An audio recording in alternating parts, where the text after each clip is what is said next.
Oui, bonjour. Salut! Ben, écoute, je serai pas long, c'est juste pour t'aviser que Richard Cormier, le directeur général, a quitté l'ONF. Ah oui. Oui. Donc, son départ est effectif à partir d'aujourd'hui. En dommage, ok. Bon. Et l'intérim va être occupé par Suzanne Ok. et Stéphanie Lécuyer, que tu connais. Ok. Il y a un échange pour les projets, il y a rien, la structure change pas, c'est juste que c'est ça. Tu te sens comment? Je me sens fatiguée de mon année. Je me Merci sens pour que j'ai la hâte, j'ai hâte au party vendredi, là, ça va faire du bien de se retrouver toute la famille. Mais je me sens contente qu'on soit tout le monde sur la même étage. Ouais, dommage, moi je l'ai quand même connu, là, on est voisins. Fait qu'on se parlait souvent, là, on parlait souvent de. Je le croisais là, dans la rue parce que c'est juste à côté. Fait que c'était quand même un gros lien, là, mais ça arrive. C'est dommage. Je l'ai pas connu tellement personnellement, mais c'est. Je connais pas les circonstances de la décision. Elles ne m'ont pas été communiquées. Au moins, nous, dans les arbres, on est dans l'imperméable. Exactement. On est dans le monument, au-delà du temps. Voilà. Merci Christine, merci à Rita.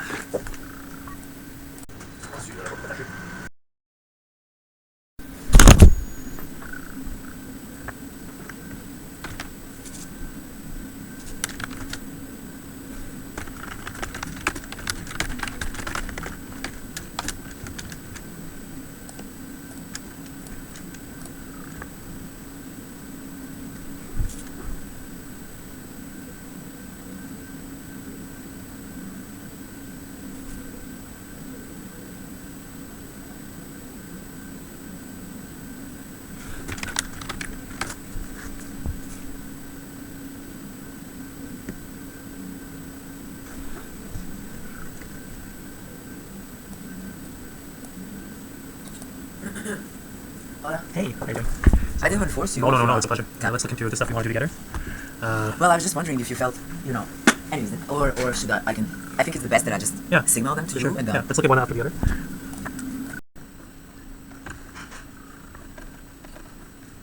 Oui, bonjour. Bonjour. Ça va, monsieur? Ok. Ah ouais, on va voir. C'est quoi l'erreur, finalement? Je pense que c'est quelque chose. Ça sent bien. Ah, bien sûr. Ça gagne quand on retient, Je veux le botcher.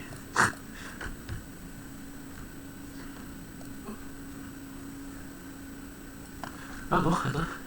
Non, c'est toi qui es le problème, commence. Non, je m'achète Diamond, c'est Diamond qui est le problème. Encore? Tu l'as chez moi? Il est dans le bas, c'est Diamond. Mais ça, c'est mon. Mais c'est ça, Non, c'est moi qui fais de la dyslexie de Danko. Ouais, c'est juste Ça arrive souvent que. c'est ça qui est il y a d'autres régions aussi. Non, c'est juste. C'est 52, je sais pas pourquoi. Ah ouais, c'est juste, ça va rien demander. C'est cool. Ok. Ça te fait ça? Yes. Ça marche? Ah, c'est bon. Tu vas partir dans le. Qu'est-ce que tu veux faire pour le Mémoire, carton, titre. Moi, j'en ai lu, comme écrire encore. Je pense qu'on s'est dit qu'on allait mettre les deux. Tu vas-tu le faire une maquette ou Tu peux faire une attendre. Ça, j'ai rappelé sur deux. Ça dépend si tu as du son dessus. Ok. C'est juste ça. Ouais. Je pense qu'on va avoir besoin. C'est bien, il n'y a pas de son, c'est facile. Même pour une autre. Quelle est tendance? C'est vraiment. Perso, moi, je suis pas un grand fan de mettre du son sur les cartons et tout, parce que pour moi, les cartons font pas partie du film. Ça marche parce que. Ouais, je préfère le côté, tu sais, la sortir de digétique. Ouais, j'aime bien, on fait le tac, tu sais, d'un bon 10 secondes de noir, puis on fait le arrangement. Mais le go, le son, ça part, puis tu rappelles. C'est parce que c'est sacré, moi, mon tête pour payer aussi. Pour juste mettre ça dans le film. Moi aussi, j'étais du avis qui fait ça au début, alors que. Même, tu sais, le Rowan présente, j'aime bien ça. Le présente, il est pas.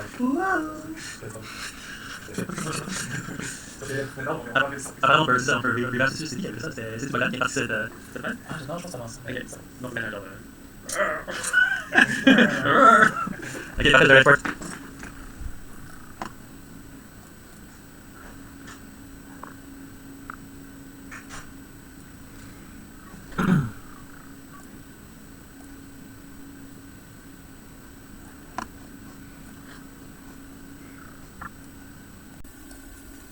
Hey.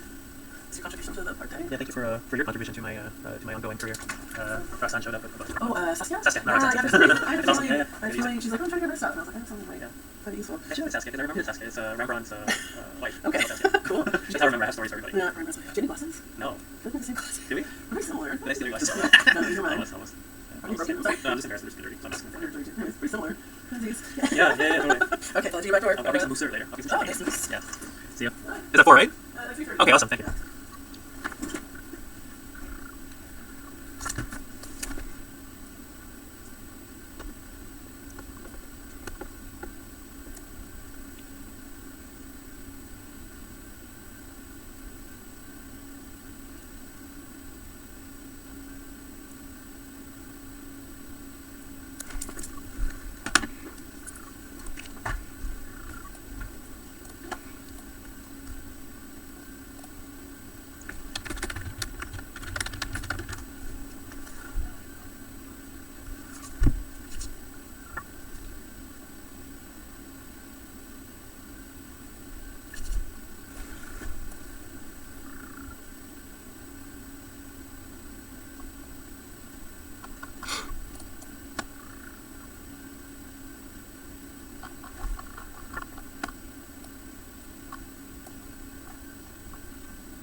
Hello.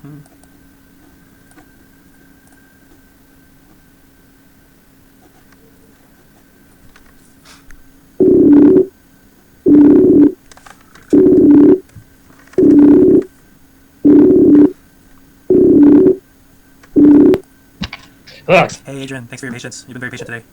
Here's, Had okay. a crazy day, but we made it. So I'm all yours now. We can take all the time we need to get things moving forward. Thank you. Okay, so hope everything's okay. I hope everything at Happily is going well too. Did you already receive the device? Yeah, right there. Right there. So we're gonna start I'll start sending you both social media stuff, and hopefully, if you ever want to collaborate, I know Emmanuel is super enthusiastic about having you involved. Essentially, I'm gonna test it out as an animator and observe it, document the observations, and if anything sticks as useful, hopefully it can be worth the investment. Nice. Cool. So I don't know how much you remember about what this project that I was trying to put forward was. Just the idea of creating assets of 3D landscapes and then like, sort of collecting those and then presenting them in a certain way. But I don't know if this is something that is interesting for the film board. Or how could it be? If we're thinking about like future media, future of virtual experiences, how can this play into a mandate of collecting assets of Canadian landscapes, Canadian places? Yeah. I'm noting this down. So where would you want to go? Like all over Canada? I probably have to identify some key places and also places that have some significance that maybe aren't easily accessible for people in Let's say top of mountains or specific natural locations. So it offers another way for people to engage with those places in starting that process. How to document these things in an immersive fashion. Okay, and you want to, so it's really interacting, how the Canadian audience can interact. In a way, yeah. How they can also get to experience it because I believe that the natural landscapes of Canada play a big role in our identity. Yeah. Always lots of art around natural landscapes and just iconography in general. Yeah. And you personally, how do you relate to natural landscapes? How do I relate to natural landscapes? I at least come at it from a point of I love being in nature and I love seeing new places for the first time. So I would try and bring also that view to it. I don't know if you're asking about something else, like what my connection to it is.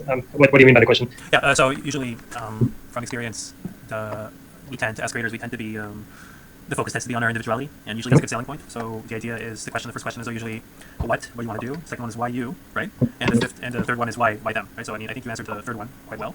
And focus on the second one. So, which aspect of you personally as a creator do you think? I just took a few notes. I'm going to send it to you.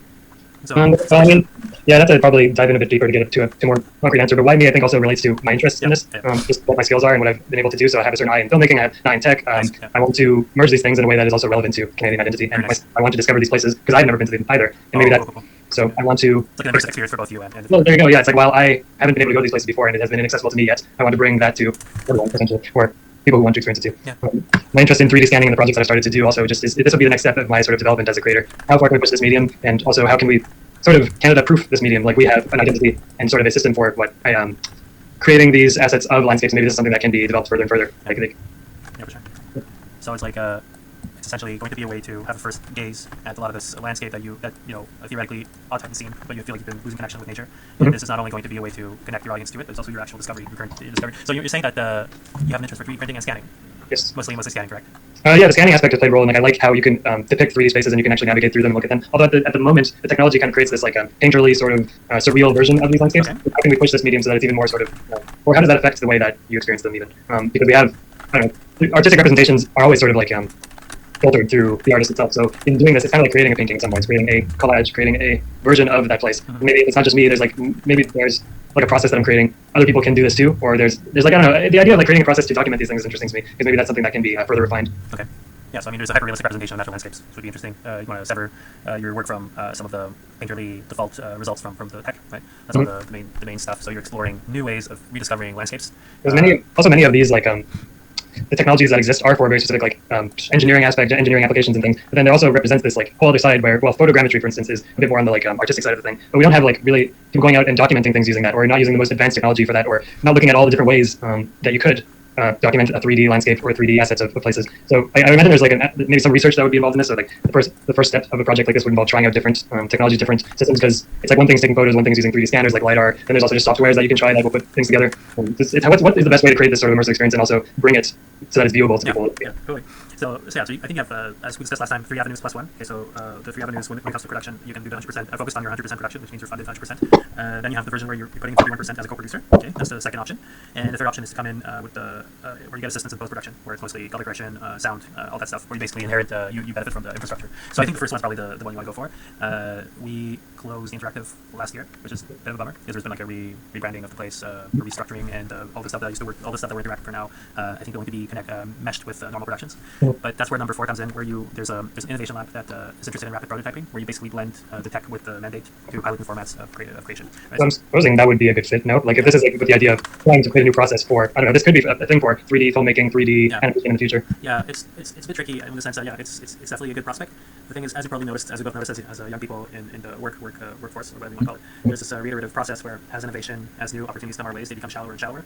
So this is like kind of like a new thing here, but it also really encourages rapid prototyping, where basically you're not really in for a full project, you're kind of in for like a trial and maybe like a prototype, like something like a white paper on the engagement to do this, but like in this abstract realm, we're actually doing it. So in terms of funding, I mean, I would really try to go for a full production, and then once you have that full production, you can also interact with the innovation, right? Because that's the thing. It's just that people are really it's our whole. I feel like the whole environment of working in this world right now has an increasing. There's an increasing motif of a revolving door, and that's something you want to be careful with. Because if you come in with a lot of like concepts, these concepts might not actually be given the space they need, right? So you want to make sure you leverage your concept to be able to root yourself in having sufficient real estate to actually develop the project, not let it just drown in the constant traffic of new concepts. You know, there's like new elements to any new seller online every day, where you can end up being one of many point forms on that new seller. Like, what if we did that? Oh, I guess we will one day. Then you just want something else. You might actually just pause and get it done, and that means dedicating like 2-3 years with proper adequate funding and adequate circumstances to do it, right? And actually do the work of going and visiting all these places. We're really doing something no one does. Like, it's very. I think you're onto something, because yeah, like I've been to Toronto, Montreal, and a few places, but that's about it. I don't really know where I live, honestly. Well, there you go. I mean, that's a really good point. In scope of the film board, something I'm trying to wrap my head around is like, how would this fit into the mandate of the film board? Because it's like they fund films. Am I wrong? If there's no innovation sector, or not innovation, there's no interactive aspect. You're strengthening Canadian identity, educational collaborative potential, creative applications. There's a little bit of production technique. Iconographic documentation. Sorry, I wrote these things. Obviously, I was using a language model, but the point is I'm kind of designing it in context to us, so you're going to see like a big soup of words. But it's the beginning. It's the beginning of our research, right? Where I'm using obviously. I'm just looking into some of the keywords the film board uses for their applications. But, do you have a language model that specifies that? Like, in-house. Yeah, we have some in-house language models, but I also so you're going to see like a big paragraph of text that I sent you. It's suspicious. I didn't write it now, but I'm basically just sculpting. I'm sculpting the application with you with these, because you're going to have to do some Google searching anyway, so might as well get to it now. But yeah, so basically I just like funneled how 3D scanning landscape assets can benefit of film production, and I'm really focusing on the first type of collaboration possible. But let me just find that webpage for you as well.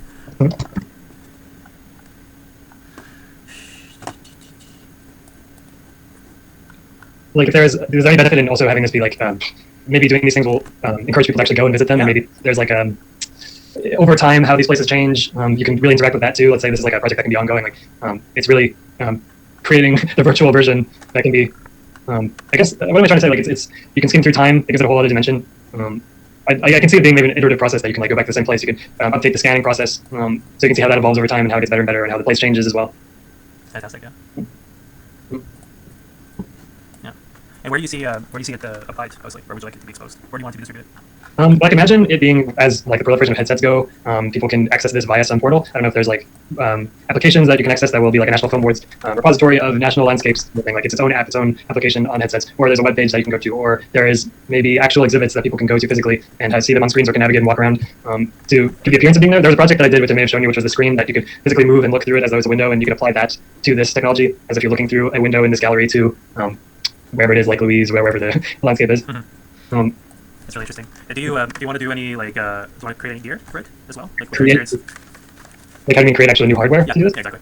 I would say that may be out of the realm of my possibility to create new hardware, but to experiment with what is there and then propose new hardware at that point. You could start like we could basically the act of researching this would allow for like what is the best way to go about doing this, and what new things are missing, or what technologies should someone go out to the field with and do this with. There's like drones, there's 3D scanners, even a phone. Like most of the stuff I was doing on this little web page is all just on a phone. So you can see it looks sketchy. It's kind of like it looks a bit like a collage, or it looks very digital. But that's really just like a phone's camera with a bit more access to better tech. Like who knows what is possible there? For sure. Yeah. Do you want to involve these guys with some like haptic stuff for any of the process? I know it's not related, but just curious if you want to make that bridge. I'm unsure. I just feel like it's a big. It's like I don't know how it fits in their mandate, so I don't know how I would propose that. But maybe the aspect of composing these scenes in the future could be involved with the inverse or the minverse or whichever.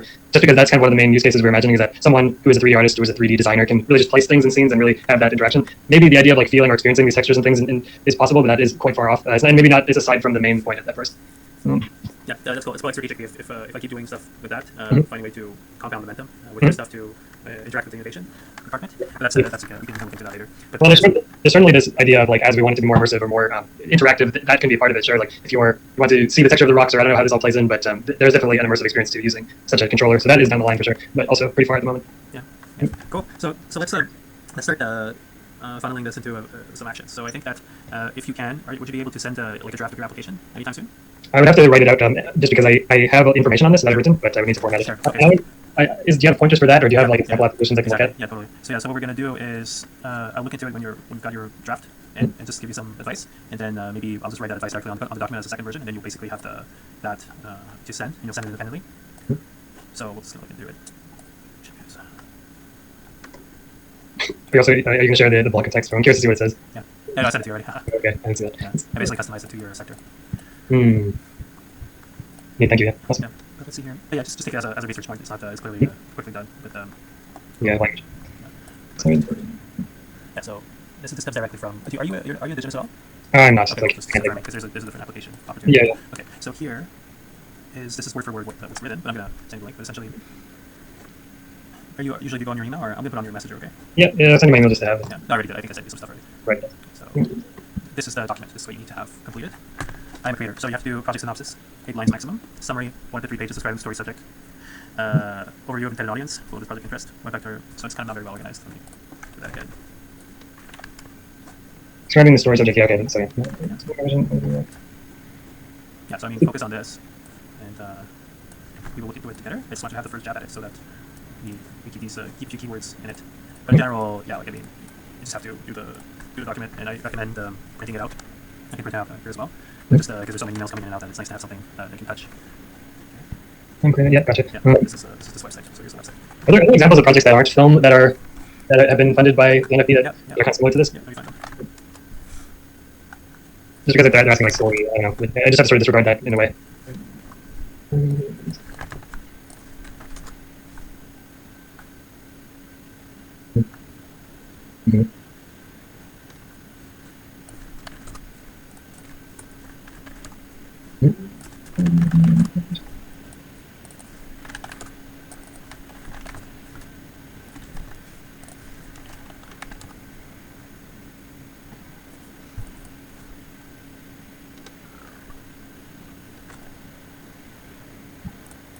This again. It's through, yeah, because it's like it'll mention your animated films, like what animated films are. It's like this would be a different application than that, right? Yeah. Is there a way I should frame it so that it acknowledges that, or like that it? Yeah. Oh, yeah, totally. There's definitely it might be important to do that.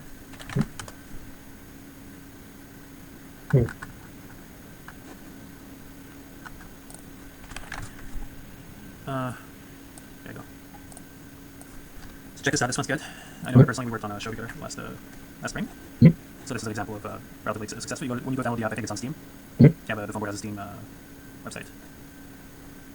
So I mean, that would be potentially a good place for the distribution of this as well. Yeah. Yeah. Do you go on Steam sometimes, or? Not myself, but I do know the format. Okay. What's it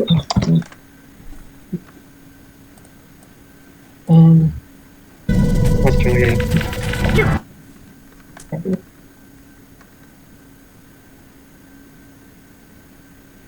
This is really like an interactive media piece. Yeah. Yeah.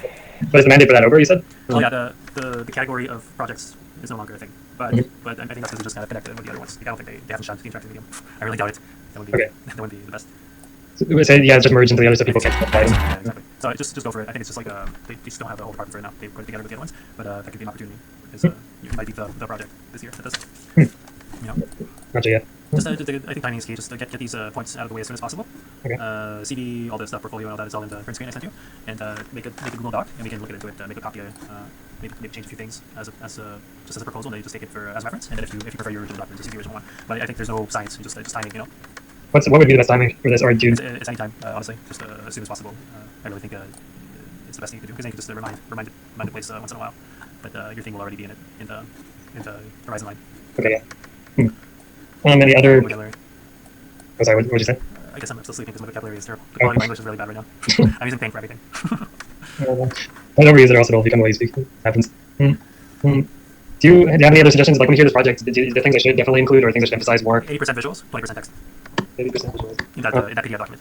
Oh, so okay. But that's it. This I am a creator. Yeah, this whole I am a creator is one PDF document. Everything should be on that document. And overall, when you squint, there should be 80% visuals, maybe 75% visuals, 25% text. Okay, keep the text at minimum, make it as clear as possible, and show that the groundwork, the homework was already done on what it is you're trying to offer, so that they're like, yeah, we want that. Like, you know what I mean? It's very tricky because it's like you want to still want to offer the opportunity for creative partnership, so you don't want to be too like rigid. You don't want the mind to be too set because different parties require certain level of publicity in the actual creative process. But even though you're doing that, you still want to simultaneously show that a lot of the groundwork was already put into it.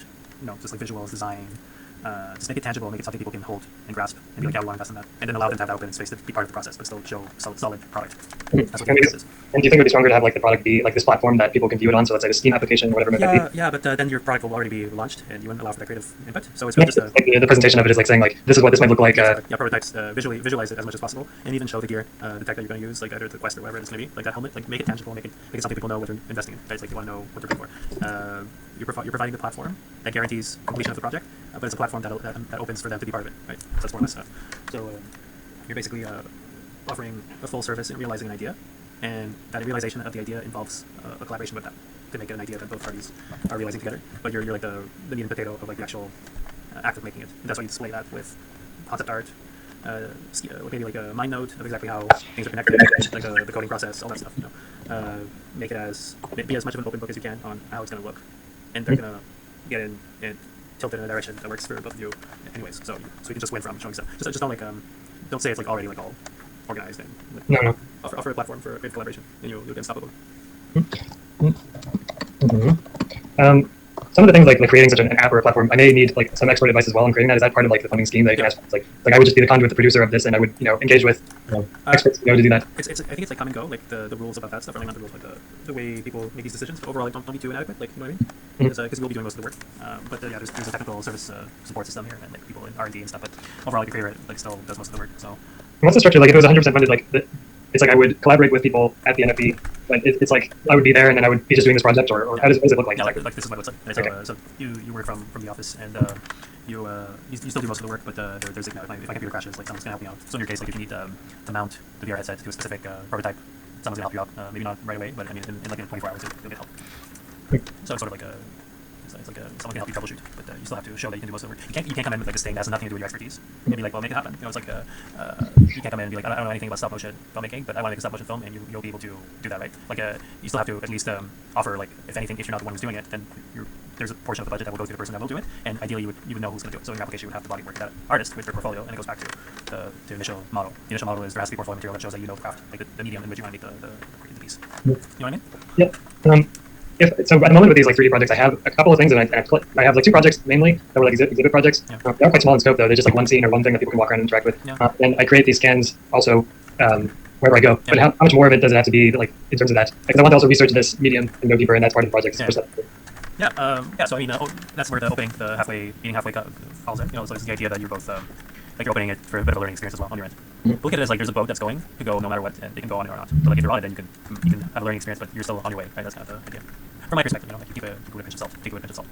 But my understanding is that's more or less what people resonate with. You know what I mean? Yeah, like that. This is something I'll be researching anyway. But exactly. But it's like to be successful, you have to be at that fine point where all the contradictions collide, or like resolve, or coalescing, or mitigating each other. So it's like you both want to be independent, but you also want to tell them why you're going to them, right? So it's like find that place where you're both selling them and selling yourself in the same way. Make sense? Yes. That's right, but I trust that you know exactly what I mean. Yeah, like a lot of it is just going to be hands-on development. Just like get that draft. I know it's getting busier and busier. You're probably super busy at work as well. But just do that first like batch of just break that ice. Just figure out structure your thoughts around these points, and start looking into like a Google Doc or whatever where you put in the pages and just dump the stuff on it, and images as soon as possible as well. And you'll see how it's going to flow like water, honestly. What I usually is I trick myself. I tell myself it's a draft, and then I'm finalizing the draft right away. There's no actual state of work. You start off as like, oh, it's just like a little draft.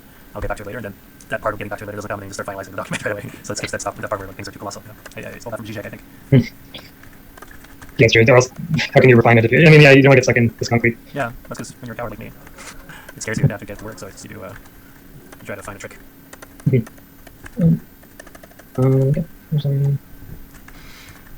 Are you planning to maybe try the Arts Council as well? I suppose once I have a pitch like this, I will go there as well. Yeah, it's probably like very different. Like, okay. Yeah, probably like it's a different ballgame, but I think you can repurpose some of the research. It's a lot of work for sure. Applying. Have you applied there as well before? Yeah, I applied there on a thing, but I only applied once in my life. Apparently, first time it's a no most of the time.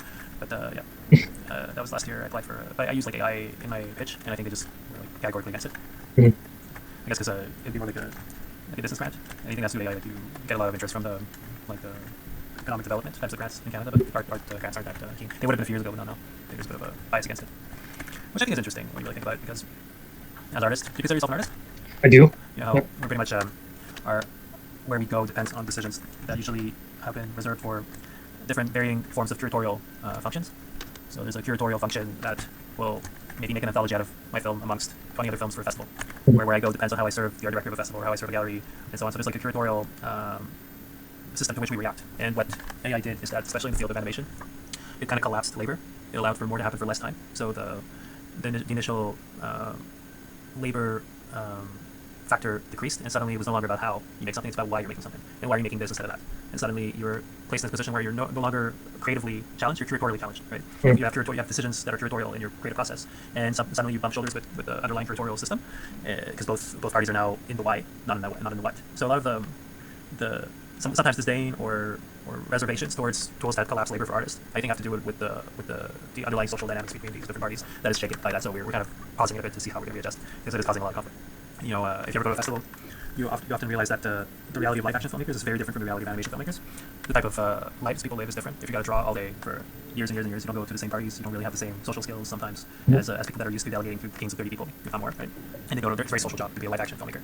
And when you go to like festivals that have both mediums intertwined, you realize that the parties aren't the same. You don't go to the same places. You're not always invited to the same things. And all this is a social structure that's being completely subverted by the empowerment of animators with AI. And yeah, it's a very elegant conflict that's unfolding before our eyes. You know, in the last 2 years, you have this other thing about it, like a little maybe like a vignette to that, where if you start leveraging automation to tell a story, you're also you might be tapping into data sets that sort of are tilting what you say towards what you would have statistically said. Based on what was said prior. So you're democratizing the creative process by allowing people to make things with higher production value without the labor they used to have to put in. So the price tag to say something is lower. So new types of films are being made. There's not being censored by production budgets. So it's like you used to have a greenlit because it cost $1 million. So only some films are being made because not everybody's reality was deemed a valid investment for the people who have to put the money. Now that $1 million production budget has been like shrunk to like approximately 200,000 because of AI. So more people can save things. But when you try to use these prosthetics for your mode of expression through databases, these databases are kind of tilting your message towards what was said prior. But that database that we're tapping into has been bidded by billion-dollar marketing budgets. So if I try to make a mouse with AI, it's making Mickey Mouse. So like Disney's been terraforming the value systems of your visual language. So it's like this beautiful irony where you're trying to like leverage prosthetics of your body that collapse labor to democratize the forum of storytelling. But when you're using these tools are like kind of muting you by paraphrasing you to what was said prior. So you got to find a way to play between the two so you can benefit from injecting production value into production without allowing it to paraphrase you. So it's like, I don't know if you can get, does that make sense? Like, you know what I mean? Yeah, I see that. The sort of the icons that exist in perpetuity, like all over the place, are going to find their way into anyone's message if anyone is using a public data set that is, it's like it's the average of what everyone is thinking or saying in a way, or the statistically most relevant.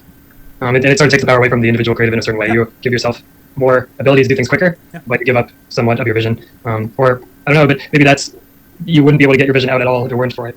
Yeah. In some cases. Yeah, for sure. Yeah, so it's like the deeper think you're going to have are going to be challenged by stuff like that. I think. But you're actually like you're in a stage of like you will be exploring and then documenting. So it's like kind of a documentary as well. Yeah, I mean, I want to take this opportunity to kind of like bring back real nature into these things, where you can generate landscapes at will. Kind of you can do these things. Is like, what do they actually look like, and what can we bring that into the digital space? Can we just like remember what these places look like at that time, and sort of the same immersive quality that new tech? I mean, because I'm imagining with AI too, we're going to be able to generate full-on 3D models already happening. Yeah, for sure. Yeah, I tested it out the other day. It's really cool actually. What kind of thing were you generating with it? Just like tools, like objects and stuff. You can just make anything. But there's a few places. It's interesting. Another motif about the importance of your singular view, like the locality of how you see things. That curatorial decision making is the value, and there's an implied importance to, like, if for example, an architect doesn't have to build every single brick to make a piece. So why should a creative like you or me have to build every single piece of our world before we start viewing it from it? So this means the actual price tag of our subjective view is lower than the live action's director's subjective view, because we have to compensate with building every brick. And so that's kind of a motif. But then you also have the pressures of how this affects the exchanges between people can lead to a place where, while most of images are cheapened, which they absolutely are being cheapened, right? It's like you have the NFT thing right before the massive adoption of generative tools, and I don't think it's an accident, because anyways, it's like the cheapening of the image, the cheapening of a 3D model is inevitable. But there's a few sectors that have like benefited by, like, you've accentuated their local value, like the locality of the value. Maybe you have a better word for that. So in your case, if you're going to go as a Canadian and explore landscapes in natural heritage, the going and actually reconnecting with it is the value, right? You don't want to have like a statistical, like you don't want to have like a visual genome of what Alberta looks like based on all the photos that Google has been collecting, right? That's not the point. Point is for you to go. And there's a few places like if you get married, or if you go to a funeral or whatnot, you don't want to have like an AI generated image of like that wedding. You want to have the actual event. So like a wedding photographer won't lose like their job, as everybody else, all the other illustrators like you and me who are in the visual world are probably expected to do 20 times as much as they did 2 years ago for the same price. So there's a shrinkflation of our labor. Right? When you do graphic design for your employer, like, and I do as well, like the value of our image has cheapened like a lot, right? But if you are trying to get a CAT scan to find like a tumor, or if you're trying to sequence your genome for preventive healthcare, you don't want to have like a statistical probability of what your blood looks like. You want to have the actual image. So, yeah, and then also in that point of time, like that exact moment, what is it looking for? Exactly. So the value of locality is accentuated by the cheapening of the image, and your value as a person who's going to reconnect with our nature is going to be a sales for the application. As everything is being as everything is dissolving into automation and like assumption, into power phase. You know, it sounds really dramatic. You know, when you say it this way, it's like you're looking at it as like maybe 5,000 years of hieroglyphics, where the bidding has already been done by terraformers, people who had enough moat to terraform language. Have done it, and now there's a cutoff date, and the next generations of communicators, humans that communicate with each other, are now using these prosthetics that are like tilting them towards what the terraformer has decided can be said through these databases. So, in that grim like science fiction of like 5,000 years of like hieroglyphics where the pyramids are built the same way forever until something happens in history that breaks that cycle, if ever. Right? Places like the film board, among other places that are like cultural institutions, are still valuing the human in the center of that creative laboratory, right? Because the bottom line isn't the goal. If the bottom line is the goal, obviously you're going to try to cut as many parties as possible because they're just free radicals that are requiring attention. They're a volatile element because you can just remake the Marvel again and again based on what was on fire. But we, as a cultural capital factory, if you want to call it that, we actually need you to be in the middle of this and have your clear discovery of your own like relationship to the landscape, stuff like that. That stuff is being artificially sustained through taxes, basically. And it's like you're lucky to be here because I mean I don't think that's what they're seeing in just like in the States, for example. When you go to a Comic-Con where you have like it's like a temple of pop culture, that terraforming has already long passed. You know, you look into Mystery of Marvel as an example. You know, M&M's in Marvel was given to each a man who was enlisted. You know, in World War II, I think. So it's like teaming up with infrastructural. If they were infrastructurally propagated as a standard, everybody knew about Spider-Man or Batman. That's DC. But everybody knew about these icons. Going back to your term of iconography.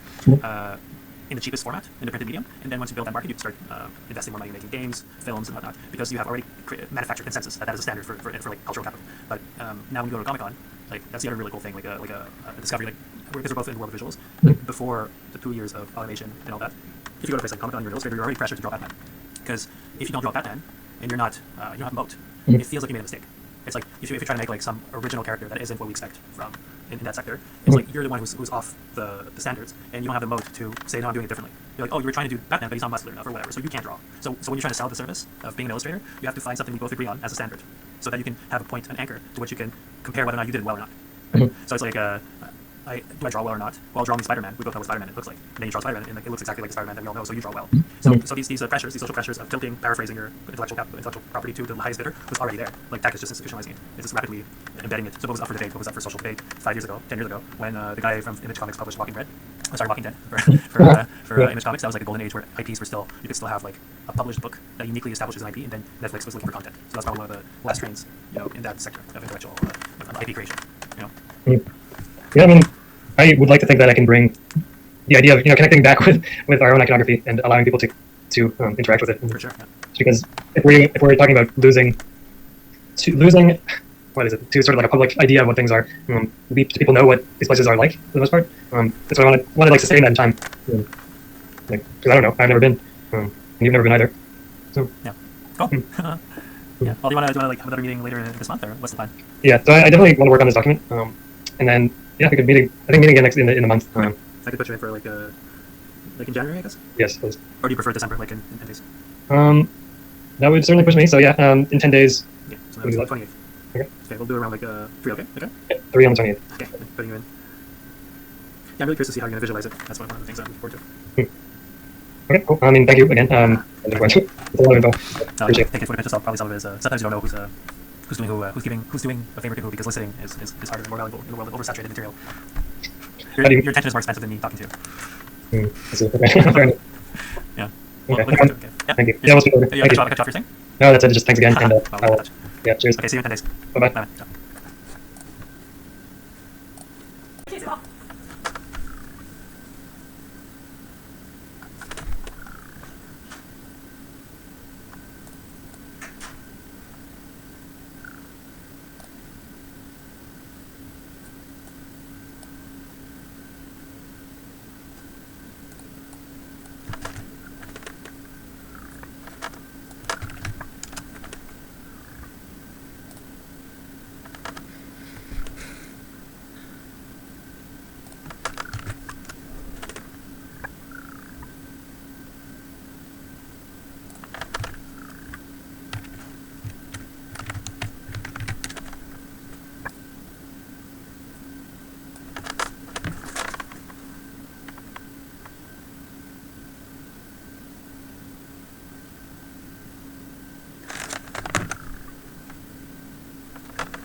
Hey! Hello, bien. Merci, toi aussi. What's this? Thank you so much. Appreciate it. Wow. Thank you so much. Oh, yeah. Santé! Yeah, I started looking into it, so we're gonna probably work on it. Might use it for some original drawings later. Yeah, because after I had to do the house, after 20 years of different classes, each teacher makes you write their special paper. Yeah, it's almost as if. It takes a while to realize that even if everyone has the same table, you won't have the same result. No, it's true. And why did you? What was your catalyst for cleaning up the house this year? Too much. Too much. Yeah. And I see my parents emptying their house, and I've been there a long time, and I'm afraid that at one point the owner of the building where I live will sell the place, and I will have to move. Right. Right. And yeah, but basically, I knew for many years that I had too much. It's like, you Yeah. can't do Well, you have a need. You have a need to do it. And but I haven't got, except for specific projects, I have got paper or paint or ink. Well, no ink because now it's Japanese to me ink. But I haven't had to buy paper for the past 7 years. okay. Oh. And I still have too much. So I only buy when I have a specific project that I don't have what I have. Yeah. But if I follow a class, it's like, okay, by now I know enough that this, okay, that's the equivalent of what the teacher's Yeah. asking. Are you also a printmaker as an artist? You also do print media? Yes and no. I do many different things, which all comes back to calligraphy. Okay, Calligraphy cool. is fun because it's letters. Yeah. Letters is not just writing text in a book. Yeah. It's basically getting with letters to create whatever you want. Yeah. But do you stamp? You ever stamp So a? sometimes. Okay, cool. Good to know because. When I stamp, I like to use the Macmillan, the chemistry one. Okay, nice. So I made a few Christmas cards and I was using that. Wow. Same interesting. That's so thoughtful because but you put in the time and people can feel it with the quality of it because nothing replaces the Yeah. actual. But it's not like a rubber stamp. So Yeah. No, but I definitely I resonate with your passion for that. You told me a lot about your calligraphy back in 2017. So I mean, it's something about the line work and your thought process being crystallized in the physical realm. Like every decision you took is sort of there. You know, it's really nice. Yeah, It's kind that of was the one with the metal ones, right?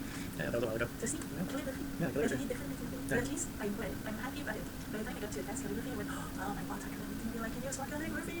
Yeah, actually, my mom has calligraphy and I get to stuff right here. She does calligraphy as well. It's like a big. There you go. She handmade these. Is that crazy? It's beautiful. Okay, so these are so she started calligraphy and then they can base them. Yeah, she designed these. It's like a circus style. She's an illustrator, so. Okay. And does she transform them into fonts or does she just It was use scanned. them- So, okay. So I brought my scanner from home, so she asked me to scan it for her. And basically, she used it on Photoshop, which designed her own calligraphy here. Yeah, those are, I guess, Xerox. Yeah, it's beautiful. Take a little line. Yeah.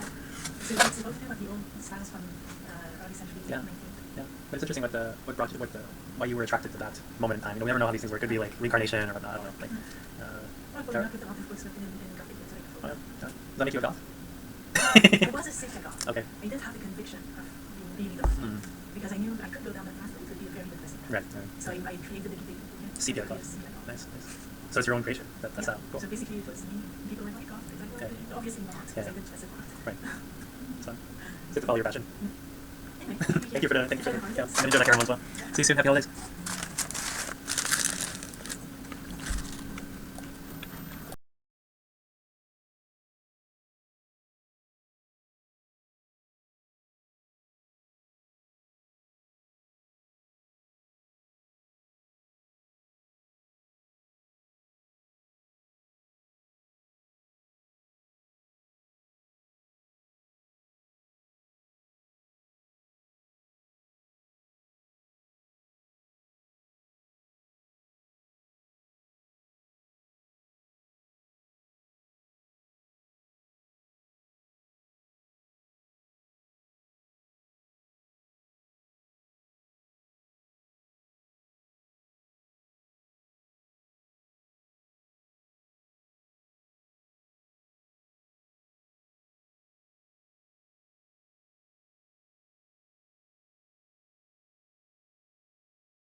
set since you have the process mining workers.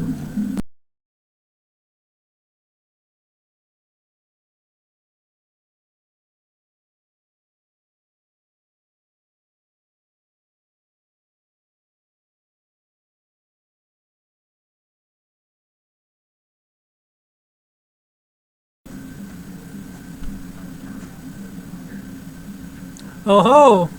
What do we have here? Hello. Hey. You can't be here. It's the holidays. I knew you were. How's it going? Happy holidays. I'm here with my partner.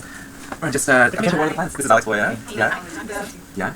How's it so far? Are you enjoying it? Iconic. Iconic. To be here in this space. It's like, Yeah. oh, okay. Yeah. Wow. Yeah. And it's warm too, eh? Yeah. You don't go to Christmas party. You just You just Exactly. Yeah. You can look at people from a certain altitude. Yeah. It's inspiring. Yeah. How you doing? You happy holidays? Yeah, totally. Yeah, just came back to work because these times are great too. Get some stuff out of the way. Yeah. I told them I come and bought some plants, so I thought I'd stop in today because I was in the area. Oh, nice. Bought Yeah. some I'm plants. glad you're doing Yeah. this. Do you know where are there any empty wine bottles? Do you know where there no. are for sure empty wine bottles, but No idea. Okay. I don't know. Maybe they moved them downstairs in the mezzanine because there's a lot of parties at the mezzanine. Right. So maybe. Because I had some of those like watering spikes where you can put empty bottles Oh, nice. and then do like a slow drip. Okay. Yeah. So I was gonna scope out where the bottles are and then if not bring some of my own Yeah. and then pop them. Yeah, probably. Yeah, no idea. I've never watered plants. You're humbling me. You're humbling me. You'll have to mention. I should think of something for someone besides myself. You teach me that. You have a lot to focus on, so don't worry about that. Okay, enjoy yourselves. Yeah, good luck. Take care. Bye. Bye. Good to meet you. Yeah.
Like the reason why people do the compromise of working with producers is because when you're in your craft, you dedicate time in that craft, but the producer has a curatorial relationship to you, and they develop a lot of skills that you can't develop. So these skills lead to being closer to that vertical integration between product and audience. And most things that are produced once you don't have once the bottom line is no longer a factor. So the cultural sector in most countries where you subsidize culture, the film is just not seen if the right people don't spend money on it. So the thing is, like, you can make a living making movies, but like when the movie comes out, especially in a market that's oversaturated with content, nobody sees it except the people who work on it, right? So to basically meet our goals, which was to basically make things people see, we start compromising by keeping ourselves socially relevant, by teaming up with the people who have access to that vertical integration. So that's why like it's only like a few producers and distributors who end up at the same festivals again and again because they basically have agreements between distribution and production. So if you don't get the gaze of the producer, you don't end up in the festivals you want to be in. And it's like there's all these billion things that are being made, but they just don't end up being seen. Now that doesn't mean you can't come up with something amazing that ends up blowing people away. But it's like there's just a lot of amazing stuff out there that aren't seen, except on Vimeo. And they get like maybe sometimes they go viral, but like Yeah, but the thing is, like, I was just gonna be something to the point, like a lot of innovative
Oh, I've heard it. Yeah, I just went through the whole film. I just took my grade 12 computer science class and had a first documentary. And they were like, what are we watching? You need to watch this. This is actually really important material. Yeah, I think it is for sure. Take a photo of this. Of course, Crazy. yeah. Is this real red? Yeah, I'll try to coordinate next time you're in Montreal. We'll try to do a screening around there. Oh, that'd be awesome. So like a place hobby. I love this. But you usually come back when it's a routine. So far it's been like every Christmas. Every Christmas. Yeah, like holiday season. And I do want to come back in the summertime. But it's fine. In the summer, it's like I'm on a road trip, so it's just like I have a car, so it's a bit of a park here. Yeah, especially downtown. Yeah, no, totally, 100%. So yeah, I don't really, there's no schedule. I wouldn't rely on me for a schedule. Okay. I don't have an opportunity. Well, I'll let you know. Like, Cool. yeah, but we'll try to coordinate. You know, Yeah. facilitate. I'm not just illegally talented. I'll get someone to like handy cam it. Yeah. I'll just watch that. Okay. Yeah, that's fine. I'll send you money. I'll send you transfer. We owe you money. You owe me money. I owe you money. I don't know. I'll definitely refer to you again and again as the savior of this project. Oh, are you still using the? Yeah, well, this. Okay, are you still using that like the? Wow. Well, I know I've upgraded to other stuff as well. Okay. There's a meme I saw and it sums it up perfectly. It's like all of your work and then relying. So it's like a statue of blocks. And there's like these big blocks and they're all building up and it's like the top half of this block tower is like your work and then you look at the bottom right and it's being held up by the little twig and it's like this one tool you've been relying on for the last like 5 years. Amazing. So it's just like essentially like this small sliver of like really volatile software that is like extremely like dependent on like external things. Yeah, for sure. But I think that now we localize it. Yeah, no, for sure. So yeah, that works with just for the final product, but it's also some stuff about synthesizing image and movement in a more like broad way. So I ended up using Isometric memory as well. Okay, right on. Testing out that's my internal. So what does it process image? Yeah, it's like way more cohesive. Okay, right on. But it does more like power rates, like kind of specific. But the product is amazing. But it's like if you make like if you drew exactly there, and take it out, like your little leg won't get the same place. It's like this is like so cute, right? There's this book I read recently. Oh my god, what's the Heaven and Hell by Ursula K. Le Guin. Okay. It's a really short book. But in summary of it, there's a man who turns out to be a psychotherapist. The reason why is that his dreams are affecting reality. And so the psychotherapist, they puts him, to sleep, hypnotize him while he's sleeping, and just kind of gives him this weird, like, how do I put this, like, motifs or like there's a word for that. Anyways, he like says, like, world peace, and then this guy takes that and he dreams up this like much larger or abstract thing that eventually turns into reality. I think prompts too. Yeah, prompt. I think that's exactly the right word. Yeah. And it's so interesting how like your work has made me think a lot about that. Of how like your images are like text prompt that it's using to like, because like, at least for like style, you give it some sort of like notion of what it should be imagining. But often there's like a loose thread of screen from something. It'll see that and it'll just like take that and run with it, which is so cool. So what excites you personally? What excites you? Oh, what are your projects? So yeah, remember that new I just told you about? The stick. What does the I've been reading a lot about like software life cycles. Because I'm realizing now, like, as I'm just learning more about software and like, teaching it, I'm realizing just how all the infrastructure that we're like really used to is reliant on like so many dependencies. And I've been really investigating like systems of complexity and trying to find what a complex system is myself. And I'm starting to see that like complexity arises from really nuanced and hidden connections between different things that maybe you're not super aware of. Where simplicity I think is like you can have like, a really complex looking system, but it still is simple because all pieces are right in front of you. So even though all these things are like a watch, I think is really simple. Even though it might be complex, people don't know. Whereas like a digital watch to me is a bit more complex because there's a chip in there, and there's a lot of things we just don't know that chip unless we have like external documentation. Okay, you know what I mean? So complexity, I'm trying to realize like cloud-based software is so inherently complex, and I don't think are gonna last like 100, 200 years maybe. So now I'm trying to develop. I'm learning assembly language now, which is like almost like the very first like computer programming language, where you actually like you code onto a chip and you can move bits around and stuff. So I'm trying to make a software or a suite of software called Software for the End of the World, where it's all it's totally unreal. It's like I'm making like NES games. Because they run on 6502 chips, which are extremely underpowered, and like they're kind of everywhere. Like these were like mass produced in the 80s, and like they're just super strong chips that like you just pop anywhere and reprogram really easily. Unlike a chip in our phone or something that's much harder to flash a new firmware. And everything emulates the NES. I realized that even if you have a phone chip that you are able to flash, that thing can run NES games. And so I'm trying to develop software for the NES, but like tangible and usable software. Like the first thing I'm doing now is I'm building a metronome just to keep music time. But I want to get into like a suite of like maybe like a text editor or something Redbook on an NES ROM and like save it. Yeah. And that way like it's imagining it's always like 1,000 years. But you can save that software to maybe like you can probably write it out actually or print it out on paper, just like a simple system all time. Analog buffer. Yeah. So perfect storm. It's so good timing with quantum encryption. Oh yeah, that's totally. We have with complex systems being. I haven't even looked into the Google. Was it Gemini? Yeah. It's not Gemini. It's that thing. Yeah. It's. I remember people saying it's like AGI or something. I don't know. Yeah. No, yeah, but it's like now you can totally just apparently access so many things. So you go back to analog and go back to simplifying your systems. Yeah, totally. Like dependencies. Well, you're really you can be really well positioned. What's one of the? I think I'm doing it for fun. Yeah, it's more like artistically stuff. Oh, for sure. But even artistically, like you'll just I feel like you're really responding to a shared anxiety right now. Yeah, 100%. Yeah, 100%. But what are some of your problems? What's your problem? That's a challenge that you want to overcome in all this. Like I think for me, it's I just become too dependent on so many things. Yeah, but in your specific project, like I'm learning all languages. Yeah, it's a lot of Googling. It's a lot of relying on other dependencies to teach me. Yeah, which is a weird. Assembly is probably yeah, it totally is, but it's more Python. Like Python's it's really well documented. Assembly isn't because you can't do much assembly. Like you're building up all the software to make software. That makes sense. Yeah. It's not really, abstractly those things. Yeah, exactly. Anyway, it's like you're starting like Minecraft with that. You have to collect wood to build sword, and then you have to go collect meat to eat. Like you're starting from nothing, and you're building all the components to build it. So all the dependencies are all there. Everything is like made by you. You can document it however you want. Yeah. And I love the idea of the idea of emulation has just been so conceptually so weird to me. We're running like almost like an artificial like computer inside of a computer. Like what the fuck is that? Like it's so weird. Like having an Apple, a PC on an Apple and so on. Yeah, totally. Or like even just like like an NES emulator on like a birth control.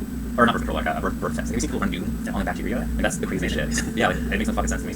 Well, it's language. It's a lot, yeah, all the logic and language. Yeah. It's really hard to believe that it's hard to understand that there's like I was like Googling this ChatGPT thing because I was like I just woke up and I'm like I know I should know this water chemical. Yeah, and I just go on and like okay, so water is a chemical. Okay, but you're telling me because like there's this thing like they found this like crazy reserve of water next to this black hole really far away. Yeah.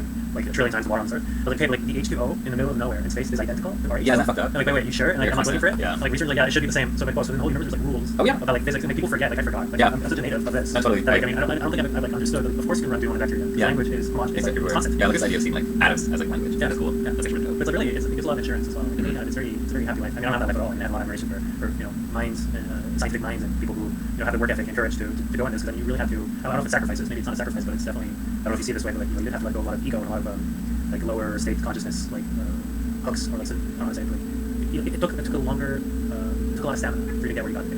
Because Yeah, oh, for sure. definitely. You personally, I mean, like how often, like I'll just use myself as an example. Like validation junkies. You can't really get anything without instant gratification. And that kind of leads to like, oh, look at me drawing. Well, like, you think of like right away. I like that too. It's I don't knock that. Oh, I wish I was more like that, to be But honest. it's like, it takes a fixed level of stamina, just to kind of honestly be interested in something long enough to actually get something like just Yeah. in your mind. Yeah, Start that's traveling inwards. So it's like you hold on to it because like it's really special. It's really, I don't know if you're taking it. I don't know if you're aware how unique it is, because like I think most people now are usually like, when I need to get something done, I just go online and model right away. Oh, I mean, I have to learn anything. Right. Okay. Yeah, that's where I started. I was asking what's the learn is. Yeah. But But then you learn it. Yeah, Don't delegate for yeah. it for you. But it's like, yeah, music.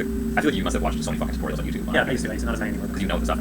Yeah, I think also the atmosphere here is a bit not to complain, but it's like I understand why people go from art to politics. Interesting. Because it's very difficult to hold on to a product when everyone involved is like throwing out hot potato of accountability. It's like it's not just here. It's like I think our whole country is like that. It has to do with a way of hierarchical system. Is that understanding bureaucracy? It's like limited liability rituals, where Okay. whoever stuck making the product is the most vulnerable person in the equation. So you often try to like lead yourself. Like you like exploit it as an artist. Not exploit it, but it's like I did it to myself. It left yourself. Well, I mean, I chose that path. And I think it's a brilliant path to be on. Thank you. It's endearing, and I think it's like that to me is But I brilliant. see why people go into politics. Are you interested in politics? Is that where you're headed? No, but I do have a thirst for more communication with anybody. Not like it's looking for ways to reach out to people and do the homework. Yeah. Reach out to people instead of expecting people to do their homework and reach out to you. Right. Which is a lot of like what these incubation Echo chambers. chambers do that. Where essentially you assume focus, but the focus is there because there's a body of like an infrastructure of people that are hired to focus on this. But like it's an artificial intervention. Now you can look at, for example, corporate hijacks of like the person from PayPal just goes into like the world of automobiles. Oh yeah, oligarchy. Yeah, they do it. Yeah. They do it too, so it's fine. I'm fine having artificial STEM funds for stuff. You just have to remember to humble yourself and try to reach out to the Yeah, well, it's good. I mean, the meritocracy was like based on the idea of electing people who were most suitable for the job. Right. And it's like I feel like we have maybe business results. Oh, for sure. I told you before. I think you did that technical there. If the institution's mindset was the bottom line of like finding the most competent person for the job, I think it would be. No, I don't think so. I don't know who it is now, but like, in retrospect, I do see how foolish it was to like even have like a sliver of hope.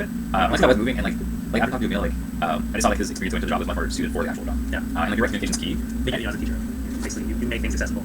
Yeah, I suppose so. But I don't have any like experience navigating like other like more of these media specific systems of like film and animation. Where they probably want someone who has like a deep know-how of talking to people, but also like reporting that discussion with like shareholders or something, right? Okay. You know what I mean? Yeah, Like, I think there needs to be some sort of like balance between the two. Yeah. And this is where I'm thinking to myself now, where it's like I actually have kind of pigeonholed myself into teaching, and I don't know if I can ever get out. And so my only thought process is to do a PhD. But I don't know. Nice. Where are you thinking? I think U of T in computer software or systems design. Are you interested in internship? 100%. Yeah. I think, so yeah. This year is as you know, this is my brother's. We talked about that before, but it's the studio. I don't know if I showed you this. Whoa. So this is my brother's. I love how this is bound. This is fucking cool. Yeah, it's think tank, right? So he's LA based. It's mostly on communication and Ticketerra, which is funded by his Neil Burger Institute. Wait, is he your brother? You guys are so similar. Like, Yeah, it's well, like, I'm like the dumber version. He's like really a. no, you're the punk. punk. I'm also the Yeah, punk. they're radical. Yeah. We're two radicals. Yeah, I think we should play that. It's amazing. There's an internship. So these are all just like. Yeah. So give you the details. Oh, this is fucking cool. Because you can do you can like basically give it a PhD. Yeah, like I don't know. I'm still trying to figure out where my thesis would lie, but I think it'd be in like just developing like a framework of developing software for really small computers. Okay. That's right now. Just in preparation for the end of the cloud. The the cloud. Yeah, when the world collapses, the cloud's gonna have Really? 100%. I thought there was a hope for immortality. No such thing. Immortality? That's the beauty of life. I think I don't know. I feel like you have some pretty cool thoughts on that too. And No, that's I'm like, just Howard. I just want to have like my brain on like a metal spider. It's like working. It's like with like a slithering like metal spine with the brain on top. That's so funny. Yeah, you just like keep a.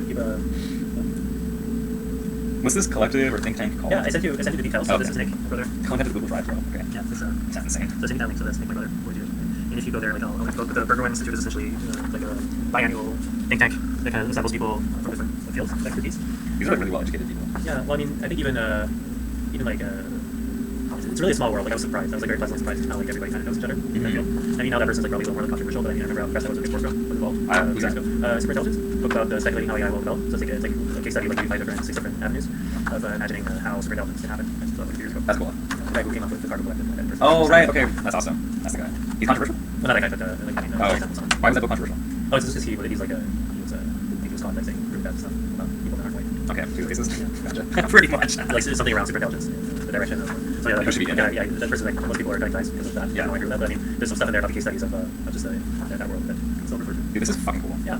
I'm super down to look into it. But does your brother do that? Like, he's a student there. So Holy shit. I think you're like Your family's like hyper intelligent. No. I don't know. Giving it any siblings. Well, I mean, imagine what can be done when you gather, when you have the luck of gathering, people who are really specialized in their actions. Yeah. Just kind of, sort of like. Was your family in any war? Like, Hard for the war right now. yeah, that's what I'm thinking, right? Like, The war of the night. yeah, like the whole your cultural origin is like, what is it?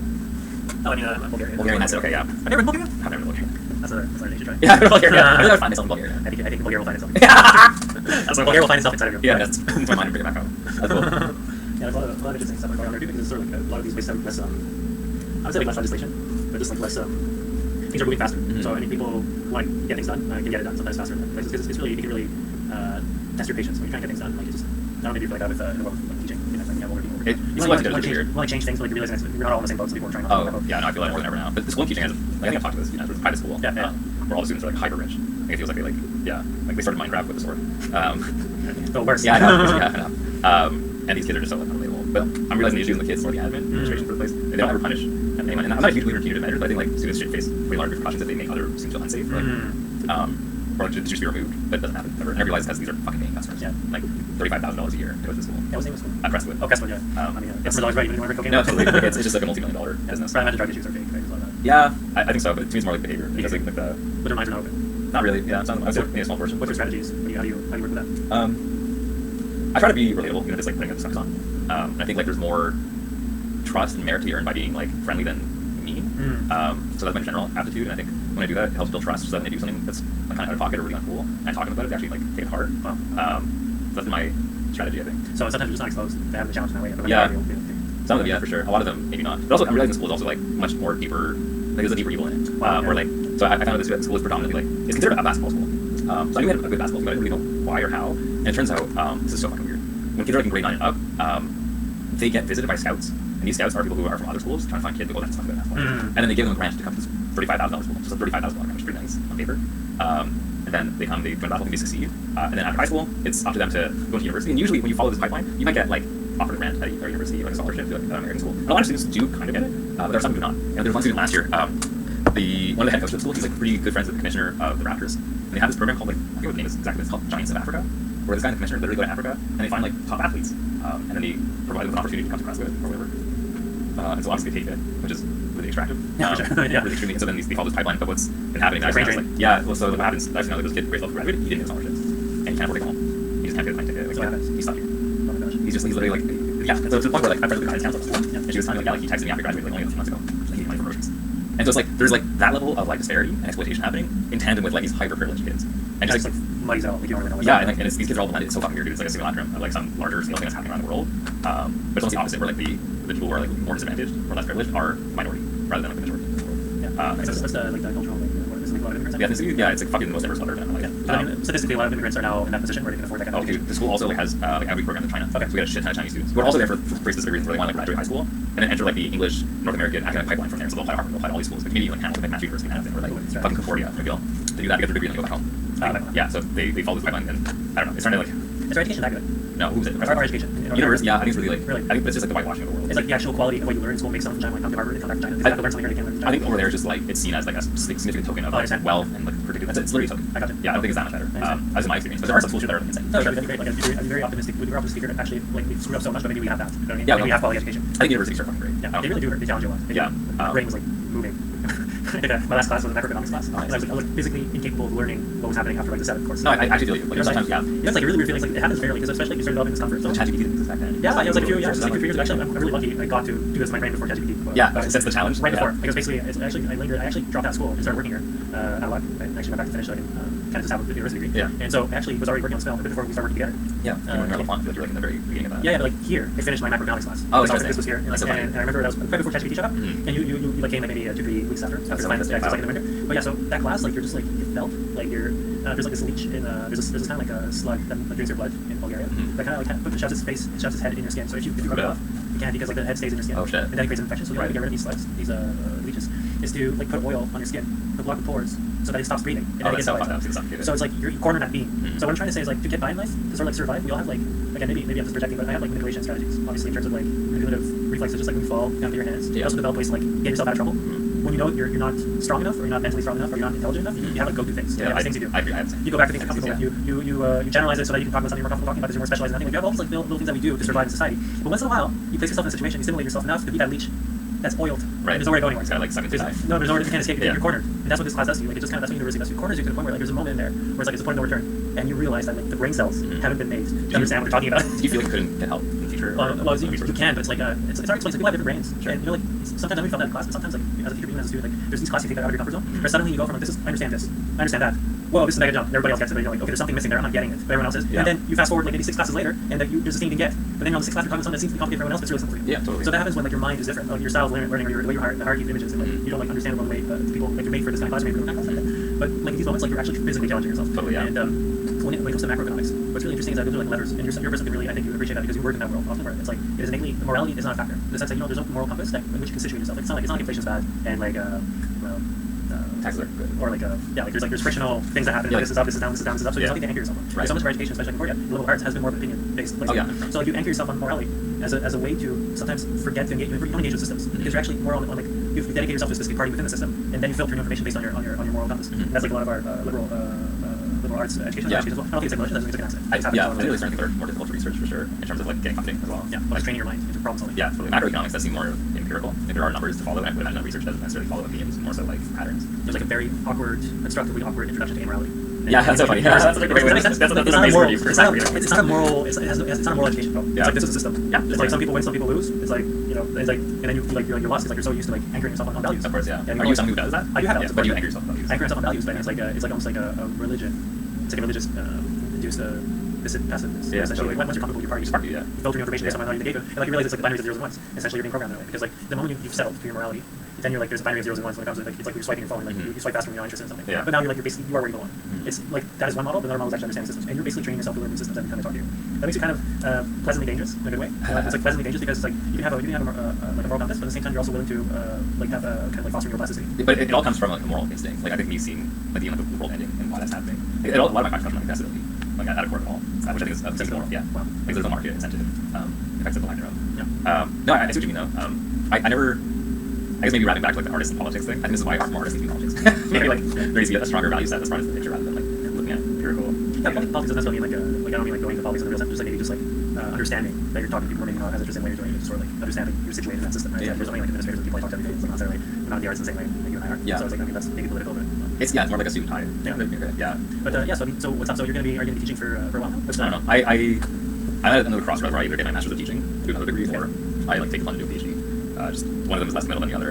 I don't know where PhD would be. So. Okay. And would it be related to making to developing like tools for Yeah. Yeah. I don't know. I just know that I really actually love computer science. I think I really fucking love it. And I think actually a lot of people don't. I think a lot of people like just want to like do their bachelor's or master's and then like work Really like in AI. And I think it just makes something successful. Like it's like an open platform to like. I don't know, I'm an artist at my core. Like, I like making You're a things. world builder. Yeah, You are a exactly. world Yeah, I fucking love art. And like to me, it's like some people primarily work digital, some people like oil, some people like watercolor. I just like code, and that's what it is. Yeah, I don't know. Computer science is like where the art world is doing a PhD in that. Yeah. But I'm trying to see that like what's cool with computer science, I can do the artistic stuff that was also very like research focused, right? Like it just blends a lot of these like sort of like more fundamental things I can't contribute to other stuff. I think your work does that. I think a lot of looking at NB funds is amazing because it's like work that is not really commercial, but it's work that has an idea that if given to the right person could do some like really amazing things. Whether you're building this world that can change someone, or that can like even just show someone an alternative perspective that is really unique and like, really special and maybe really important. And so that's kind of, I think like that's another form of like that's your thesis, right? Yeah. That's like this work that you're making is insanely large. It's like a huge project. I'm trying to see how much of that can just kind of be like kind of fly away, like fly off as a selfish goal. Because like kind of stating out how much of this will remain like when you're in long enough, you realize the things that are lacking. Oh, yeah. The things that are lacking are actually have more to do with human nature. So it's sort of like now we consider dependent on like a macro way of getting us a snack. Yeah, on board. totally. On a level. That's so interesting. Like you picked the word also think of it. No, I just think it's not going to survive. Cool. So I'm just saying like Really? Wow. these things that we've been working here, like this thing will eventually either fly off. Is it a general feel around here? I think so. Wow. It's because there's a lot of reasons for that. Like I think there's a big shift in what it means to do film. Right. There's a big shift in what it needs to engage with. Yeah, you got it. Yeah, It's I- free playing. yeah. Yeah, overall, it's going to be big changes, I think. That's right. I think that was like other parts money will find it. It's not so fast. Yeah. Photo for the producer. How is it? This I want to see a time lapse of this. Like that's Yeah. like for 100 days. That's a good idea. I feel like the bug when you say if you're lost in the woods and you die there, apparently like twice take like 10 days more before you start eating them because of all the antibiotics you take. Oh, that's like all the microplastics and stuff. So that thing is probably going to take like many years too. We got Um, this card. there's this. I was watching a video last night of like time lapses of like ants eating fruit and like trees. And it's so funny how like the only time that the ants died when eating is when they're eating like really processed foods. Oh, yeah. When they're eating raspberries or other bugs, they seem like a really well formatted system of like stuff we can all bring the wing. When it was like a whippet, you know, there's like the marshmallow treats. Takes forever. They circulated how to eat it. That's when they started eating it. Oh, okay. Yeah. So grab them. Yeah, so I think that's longer than this. Yeah, the nails back.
Thank you, Alex, for patiently waiting on the line. My pleasure.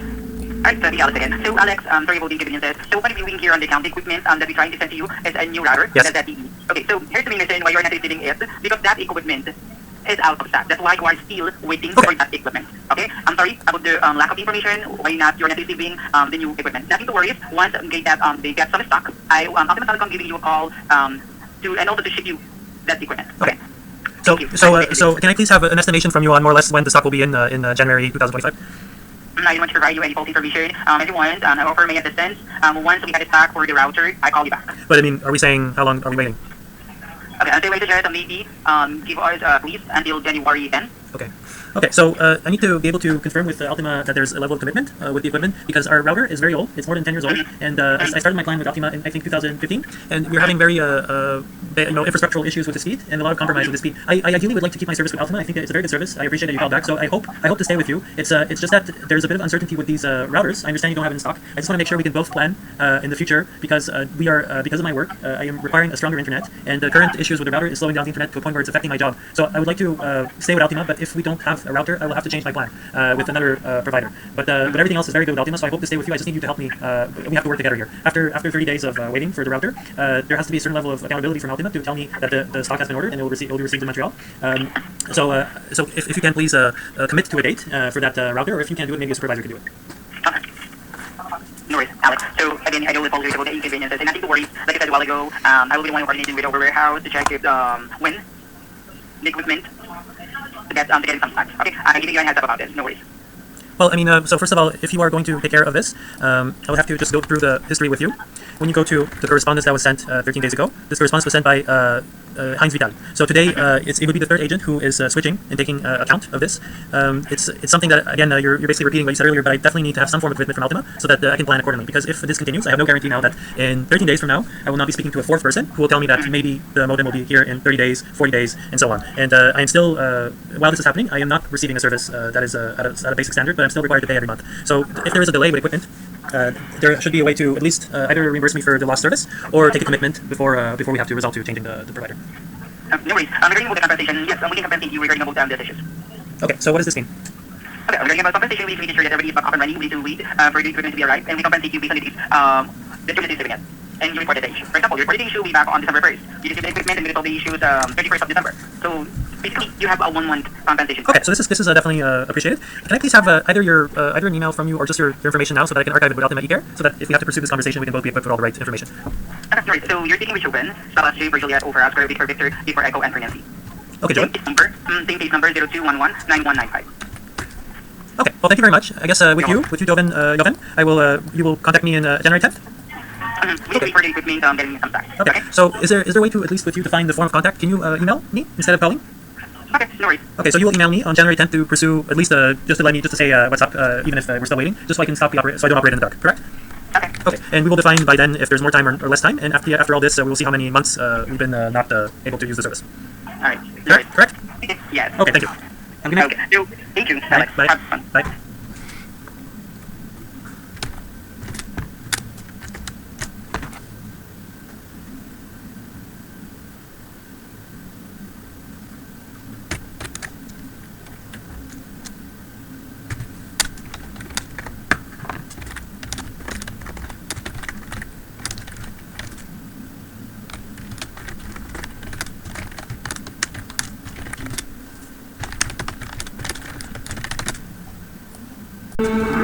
Yes. I have a call regarding fundraising your business with the amount of $1 million. So are you still interested in that? I have already succeeded in my fundraising. Oh, okay, that sounds great. So yeah, just keep us in mind in any future fundraising. Okay? Of course, can I have some more information about what you're offering? Yeah, definitely. So what we basically do is that we put you through multiple investors from our pipeline of investors who are interested in your industry, and we go through the process step by step with you until you get a successful fundraising. Okay. And for that, we require an upfront fee and a small percentage after the success of the fundraising. Okay. So this is very briefly what we do. Okay, cool, because I will probably try to do that again in a few months. So I do appreciate the relationship. Maybe if you provided information on what I can expect, I'll be better prepared next time, because this time I just responded to an Instagram ad, but then we just succeeded, so I wasn't able to provide the right information to proceed with you. But if you would like to maybe instruct me or educate me on how to proceed, I will be more prepared next time when I reach out to you about the next round. No problem. I'm going to drop you an email. You can just keep it in your inbox, and whenever you're looking for any fundraising in the future, you can get back to this email. Okay? That'd be great. So are you going to send it on which email are you going to send it on? The one I have here is Yeah, perfect. boy@nsb.ca. Fantastic. So I do appreciate it. I noticed I was on vacation for a few weeks while I was just away from my phone, and I realized I had a few missed calls from your contact. Did you try calling me earlier this week? Yeah, I believe me and a couple of my colleagues were trying to reach out, so that's why. I do apologize for missing your call. I saw I got a few missed calls from you, always from Los Angeles, and also from New York. Is it the same company? Yeah, exactly. Just different servers. Okay, well, I understand. So apologies for missing your call. I do appreciate that you took the time to call me back. I am interested in working with you in the future. This time around, we already succeeded, but we will probably need to speak with people such as yourself in the future. So it's very important to keep in touch, and I'll read all the information so that next time I respect your time a bit more. That sounds great. I already dropped you an email, and I'm just going to remove your contact from the list temporarily, so you don't keep getting calls. Okay. And whenever you're ready, you can just reach out. Okay, if that's okay with you, I'm just going to confirm now to make sure I got it, because it'd be lovely to confirm in person. So, just a moment.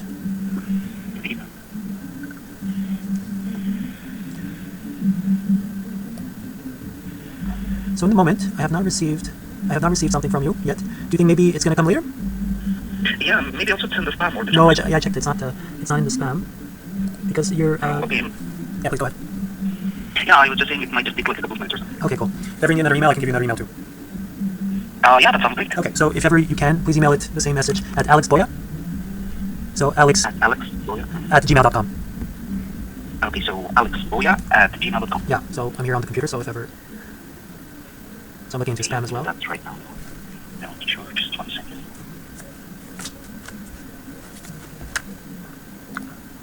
I'm going to drop it to the other email right now.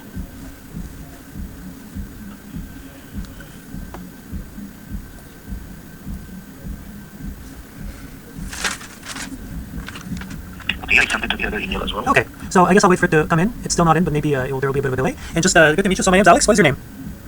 It's Ahmad. It's Alpha Hotel Mike Echo Delta Yankee. Okay, well that's great. All right, so thanks so much. Have a happy New Year. You too. Mr. Tadak. Mr. Tadak, I just got your email. Thank you. Okay, Okay. that's wonderful. Bye. Take care. Okay, thank you. Have a good day. Bye. Bye.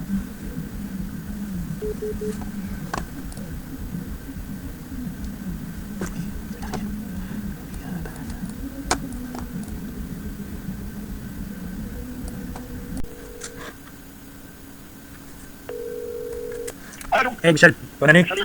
Bonne année, bonne année. Ouais, faut tout. Qu'est-ce qui se passe là? J'ai reçu donc j'ai fait accusé de réception pour ce que j'ai envoyé. Puis je t'ai envoyé ma sélection de courriel d'Olivier puis Patricia puis tout le monde, là, toutes les Jessica Oprah. Quelque chose qui fait la démonstration qui a celle-ci ou quoi? Ben oui, ouais. Fait que j'ai regardé tous les courriels et oui, fait que c'est vraiment tout ce qui a été envoyé, mais j'ai fait une sélection, fait que c'est vraiment toutes les affaires un peu plus agressives. Puis tu vas juger la pertinence, mais je peux le trier encore mieux si tu préfères. Non, je veux que tu m'envoies tout ça sans regarder ça. Tu sais, c'est quoi cette génération de... Ah ouais, ok, je viens pas. Non, c'est ça, c'est quoi ça? Ok, bon ben. Ouais, c'est ça, parce qu'il y a 2 choses à répondre. Là. Il y en a une, c'était... ça, c'est l'autre. Ouais. Une demande de médiation, tu sais, on va s'asseoir, on va aller en médiation, tu sais. Ouais. Moi, j'ai rien fait suite à la réception de ça, j'ai absolument rien fait. J'ai parlé à personne. Ah non, mais ça, c'est l'autre affaire, c'est pour ça que je te demandais ça. Ah ouais. Ça, c'est parce que ta réponse à ça, c'est que lui, il n'est pas suivi pour harcèlement, tout ça, pour ouais. les dénarrer, tout ça. OK? Ouais. Bon, c'est pour ça que je te demandais, entre autres, toutes les correspondances qu'ils nous ont envoyées, Ouais. qui sont du harcèlement, du niaisage, c'est du dénigrement, c'est Ben oui, ben oui. Puis tu peux même rajouter le dernier, le Patricia qui a pris le CA, qui son courrier Ouais. dans la pas sur Ben ouais. Ouais, ça va être là aussi, là, clairement. Non, mais tu comprends, parce que l'idée, c'est qu'on a un CA dans le 9 ans. Ouais. C'est que dans un cas complet de FICO, c'est pour la demande de médiation, on avait 10 jours pour répondre. Ouais. Comme ça, Chris, te soins connu daté du 4 novembre, mais tu te sois le 24 décembre. Ouais. Puis ils ont dit, t'as 10 jours pour répondre. Non, c'est ça. Bon, c'est que ça se fait, tandis que pour la poursuite, là, parce que la réponse à ça, c'est bon, c'est d'essayer de me poursuivre. Personnellement, je me dis, bon, est-ce que ça te donne? Non.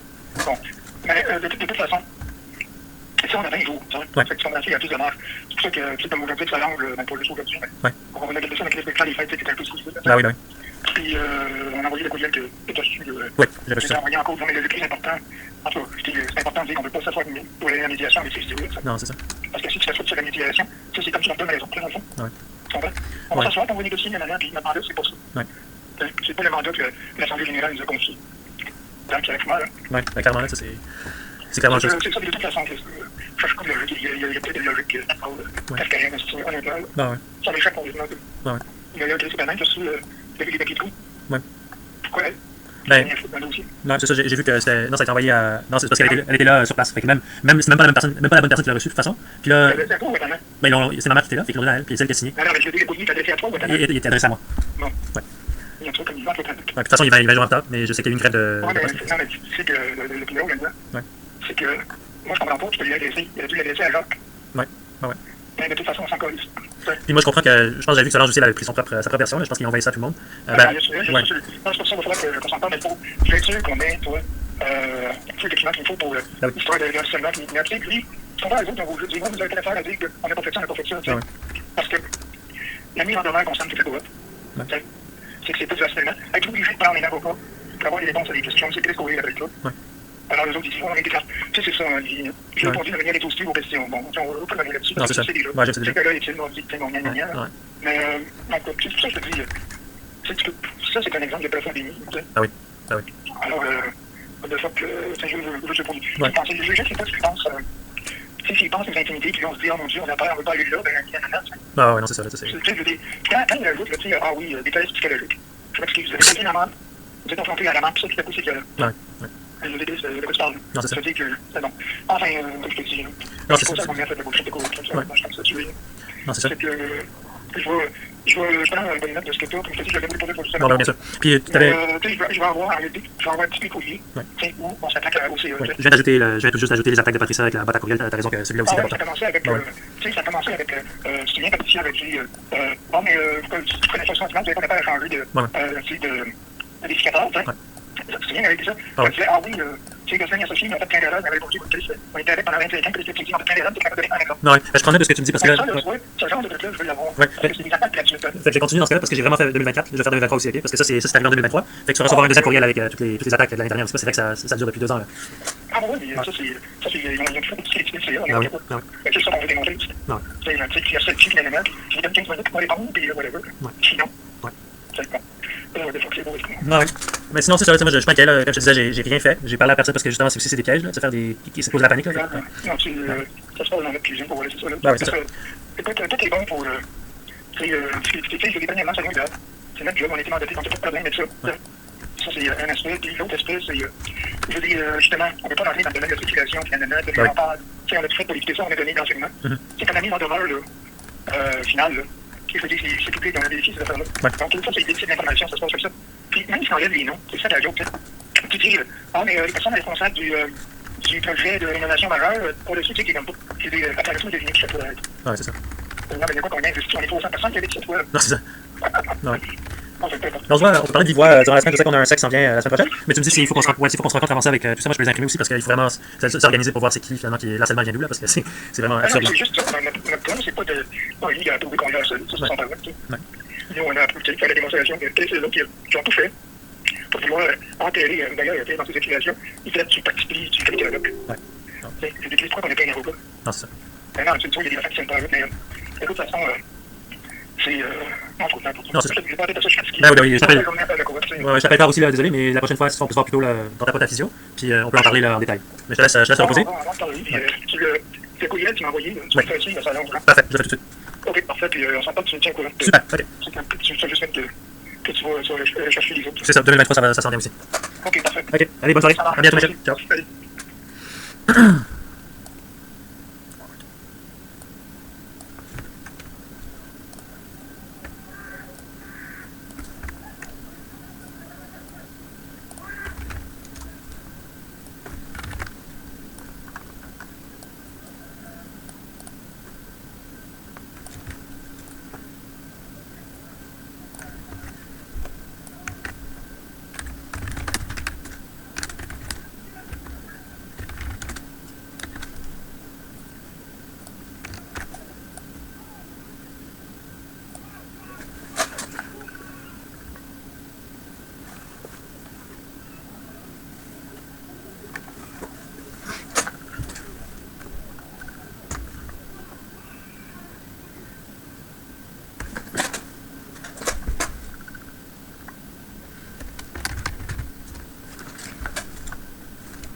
superficially fun bits. Hey, Yannick, bonne année. Sorry, should be going. But like they're gonna share their marks on social media, and then there's like another class who are the ones working. Yep. You know? And it seems like that's becoming more.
Send it over here.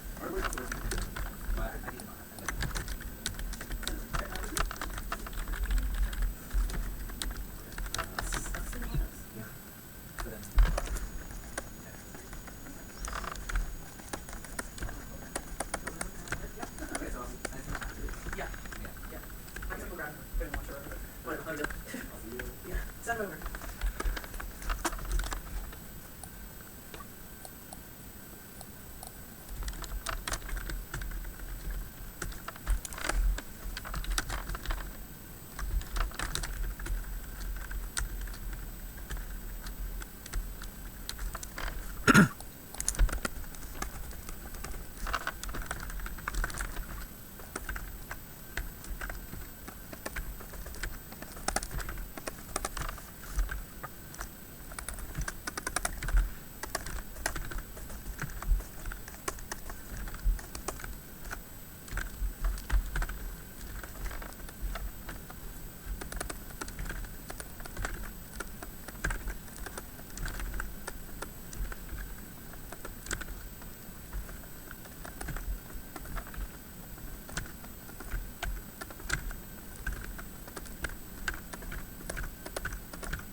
nationality cult was born.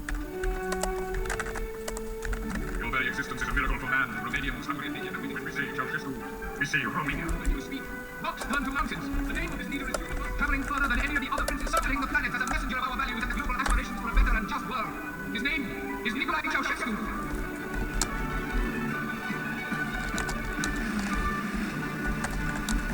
Toate acele articole laudative au avut un scop foarte precis. Eu foloseam, de fapt, pe Ceaușescu ca un fel de timbru, ca să zic așa, pe un propriu mesaj, ca un mesaj naționalist. L-am folosit pe Ceaușescu de cămilă. Ne-am pus de șagi ideilor noastre, preocupările lui.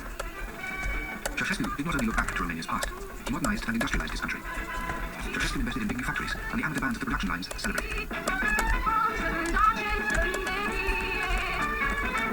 Impoverished peasants were moved into newly built apartment blocks.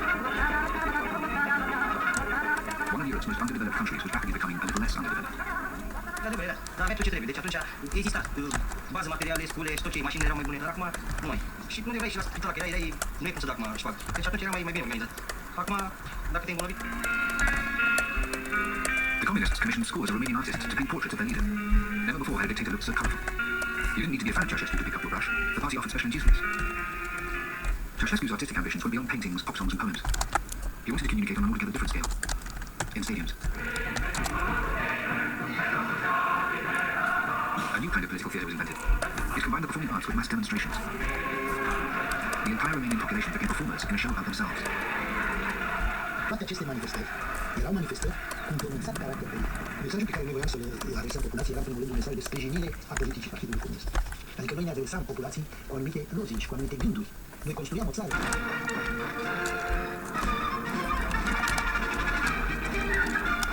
Ne scoteau înainte de manifestație 2 luni, făceam pregătire cu stadion. 8 ore, găsiți, cu 2 pauze. N-a mai fost un eveniment sau un spectacol să nu fiu prezent, că era la Polivalent, că se aniversa Organizația Pionierilor, era ziua ei, că venea 23 august, că venea 1 mai ziua muncii, venea după 1 iunie ziua copilului, că eram copii, venea 2 mai ziua tineretului, 2 mai, da, 1 mai 2 mai ziua tineretului. Nu era lună să nu fie câte un spectacol omagial, de seama eu pe domnul câte motive și cam asta a fost toată copilăria mea.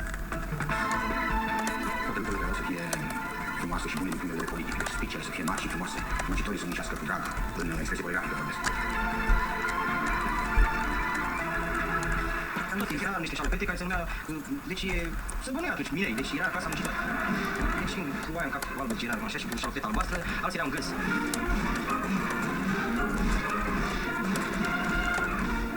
Da, deci noi primeam cartoanele numerotare de la 1 la 5, maxim 5 bucăți la fiecare și la o anumită comandă noi ridicam cartoanele sus și ieșea tipul Elena Ceaușescu.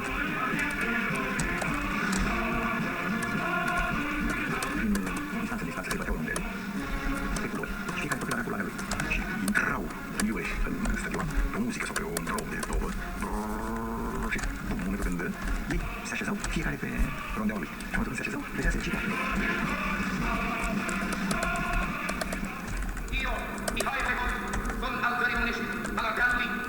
Historical scenes told a story of struggle.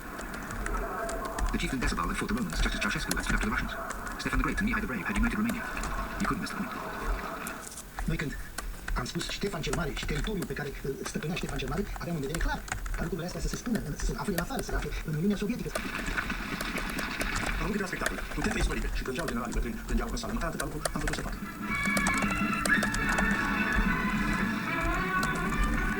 There were other less emotional responses to the show. Nu mă așteptam ziua respectivă. Abia așteptam să ajungem să facem spectacolul și să vedem cum a ieșit. Și de acolo de sus se vedeau frumusețe jos. Sincer să fiu, dacă mă duc aminte, mergeam cu plăcere la spectacolele astea, să stăteam afară, să făcea plajă, la prânz fiecare scoteam mâncarea și mâncam împreună și era destul de plăcut.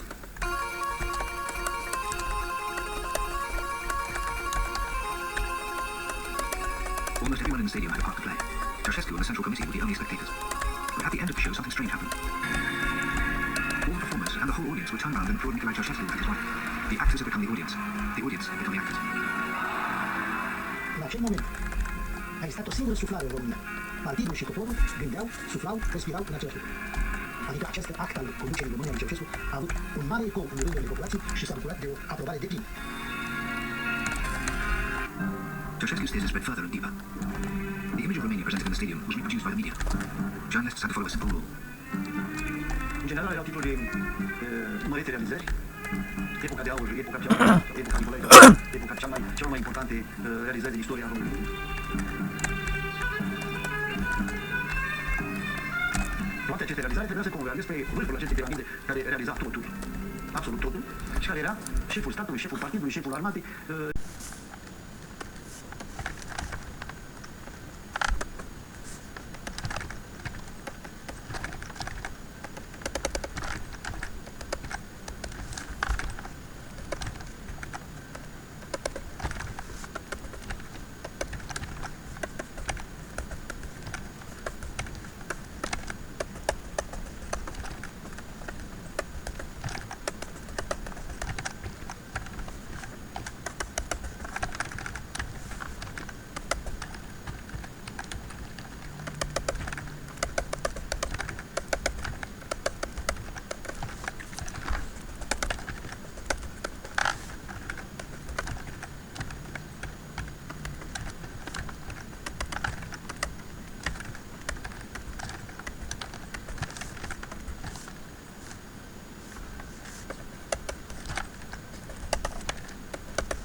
Yeah, of course, because it's fun. I don't even eat breakfast, but It's like really fun food. It's not really good. It's not very good. That's great. it's not good, but it's great. Yeah, it's not particularly gastronomical, but it's so fun. It's kind of stuff, alright. No, yeah, the sandwiches are pretty good actually. I don't know, but I feel like I'm managing eating this kind of enjoyment. Yeah.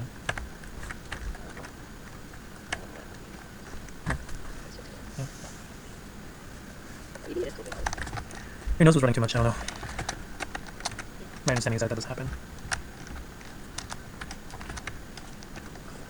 Cool. Yeah, do you know? Thanks. He's like that I was gonna say. You almost gotten. Did you know? You know? Did you say yeah? Yeah. She knows. What movie should I watch? Forrest Gump.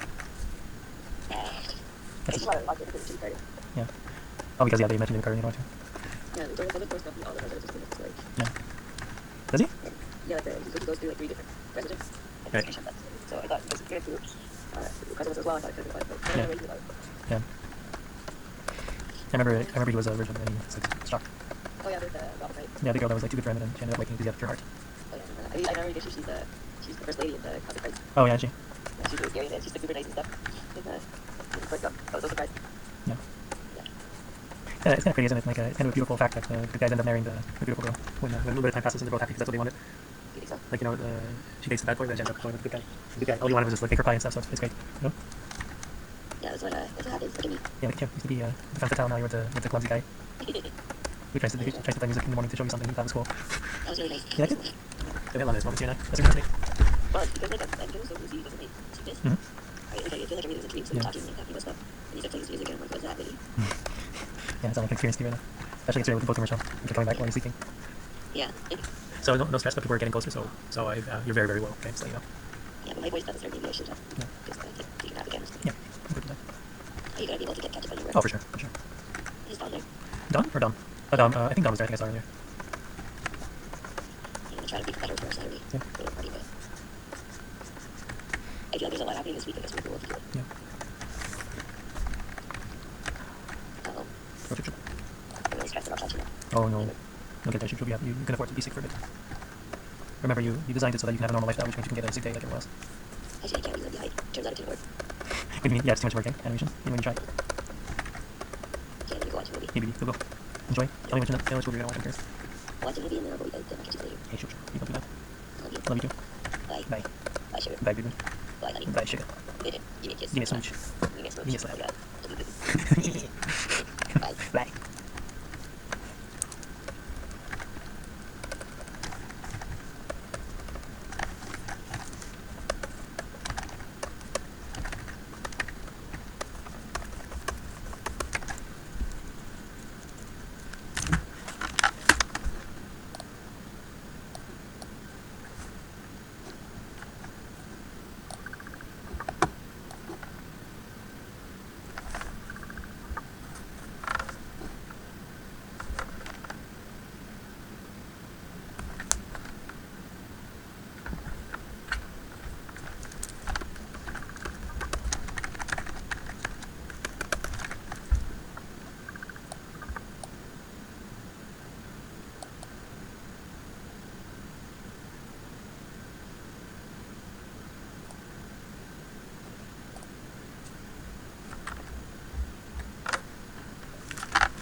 would suspect that all the Trans Am's running around in the Dukes of Hazzard might be more behavior making money in hard. So you don't expect in the same way that, say, Hinckley says he was affected by tax driver, you don't expect black people to pretend they're ghouls and eat up people for the same movie? No, I mean, I don't think it's exactly like them as a form of behavior. We had a guy like Elmer Lee Healy, Chicago. The guy who killed the children, but he's very Gacy. He apparently made a record in Chicago, so I didn't even notice that. Far from the horror movies in that atmosphere, he was a clown, I think, from National History. There are photographs of him ready for it and holding children and dressed up in Indian laughter in the day and night between his house and his children. So far as we know, he was not terribly affected by horror movies. The fellow in the Texas Tower was an Eagle Scout, loved his mother and the rest of it. But we got so far down this road that we actually believe that people treat fiction as though it were fact, and historically nobody ever does. That guy in Texas might have been more affected by the Vietnam War than by horror, because that is officially okay. I'm thinking about it. Look at it, look at it. Let's not talk about behavior, say behavior, but just kind of scariness, or trauma, or whatever you want to call it. Well, you have kids, for instance. Will you take your kids? My kids really start, of course, you're taking them anywhere. But how old are they, you think? They're 12, 10, and 6. No, 5, almost 6. And for instance, with Creepshow, I made the picture, I wrote the picture, I was in the picture, Joe was in the picture. I was in the 10-year-old. Yeah, in the correct kid from Oakland, right, in the room dog. As a parent, I evaluated the movie, I would evaluate the movie. And after I evaluated it, I opened the door and said, come on, you want to go? Let's go, we'll talk about it. Naomi, my daughter, was 12, declined because she went horror pictures. If it had been the filming version of the C.S. Lewis 9 story or Bruce Anthony, I would not. So I took the boys, they had no problem. There was nothing that they wanted to discuss. They took the what it is, which is a third-generation fairy tale by way of the 50s horror comic books. But my kids, my kids, responded to yours. And I'm not saying that in a facetious way. There were literal screams and nights. I didn't know they were watching this. And I didn't know there was any reason why they shouldn't. And I went in one night, and they were treating that as an urban, not just a fairy tale, but as an allegory. Their eyes were like saucers and cheese. Leaving the little girl, I think, with a panty coat hanger around it. And my little boy's like, because they thought that could be true. I mean, it's much closer. Now then, if you are an attitude of one person to another, parent to child, as a human being to another, whereas in a horror film, you have to put special effects, of course, but also something that has a sort of fairy tale effect. Absolutely. I mean, they expect the monster to be bad enough to be upset when he is, and where's the real horror? Real stuff. Maybe that something that Mommy Dearest. Yeah, but like the Friday the 13th, the monster is a lead. And I know that Mark Fluffy, we call him Fluffy, he's the print monster. Our main monster, one of the main monsters in Creature. I just love Fluffy. Everybody was cool, the same way our kids think that King Kong is cool. You know, the question comes up to be the graphic aspect, according to isn't no horror enough to the imagination that was just Hitchcock's approach and stuff together? Isn't horror all more italicized or unstable? Where's that suspense rather than horror? It's different. I mean, there's a suspense that leads up to the shark. I mean, when the shark is swimming around under the water in jaws, and we're seeing the scene photograph from the shark's perspective. We know something bad is going to happen. We're not quite sure what it is, and we're imagining what might it be. And Steve often says that a real horror fan wants to think that he really is in the hands of a man who might do anything. And you're just waiting for something to happen. Your imagination generally sees what ultimately is shown as, hey, well then why have that problem? And why not? I mean, because of that. In other words, each time I think it's always in a tandem of it's the perpetrator and the audience, and moving further and further. It's the artist trying to achieve the expectations, and it's the audience wanting more and more. You mean because you've seen one head blow? I think Spider something like that. That he knows that's within the range of possibilities, right? I mean, that it could be really that bad. That was the back rationale for the show scene. In Psycho, he was asked to justify it, and he said, first he said, I justify it the same way that some French director had justified the first scene of Hiroshima on Moore, where there are two people there lying naked. And of course, in America, we wouldn't show that on the showroom scene, was showing in theaters, because Americans have no problem with blood freight trains. It's blood and flowers that we see there. There's some problems with it. But he said, well, I show that in the night never actually touched her. And the audience has this entire thing, and they say, oh my God, that's good. That's good. You know, just...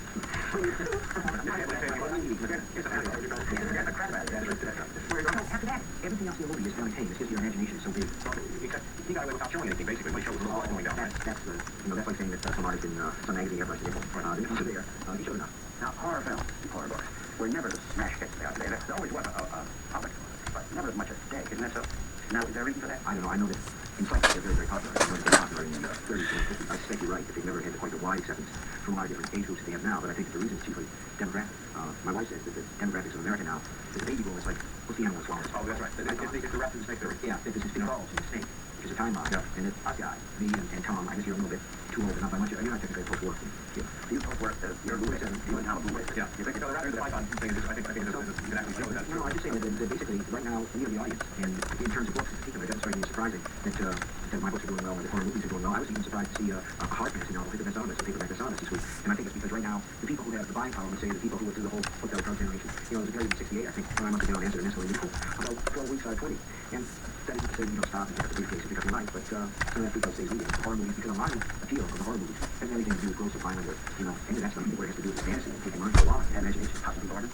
Now, and that's the generation we're talking about. Your generation didn't know depression. Your generation, the post-World War II boom phase. We're getting back to the suburbs. We're getting to stick around. We'll get much of it. But yeah, so you had everything going with them. You had everything.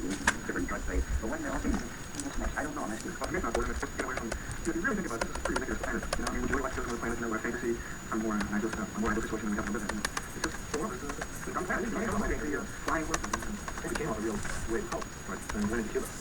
Except your movies in general, all this stuff, your books are kind of grounded in some kind of reality, right? I mean, you don't start, in a way, they're about normal, everyday people that something unexplained happens to, right? As opposed to being about a different race or Dracula.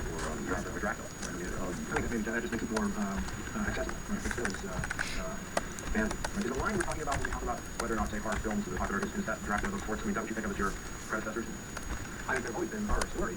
I think another reason for the great success of it, I mean, anything that is usually successful today was never that big, because nothing was ever that big. I mean, we also have this incredible mechanism, right, which is turning things into, putting out 1,500 copies of the film on the same night, and turning that, how many copies of horror, so take it back, or, so.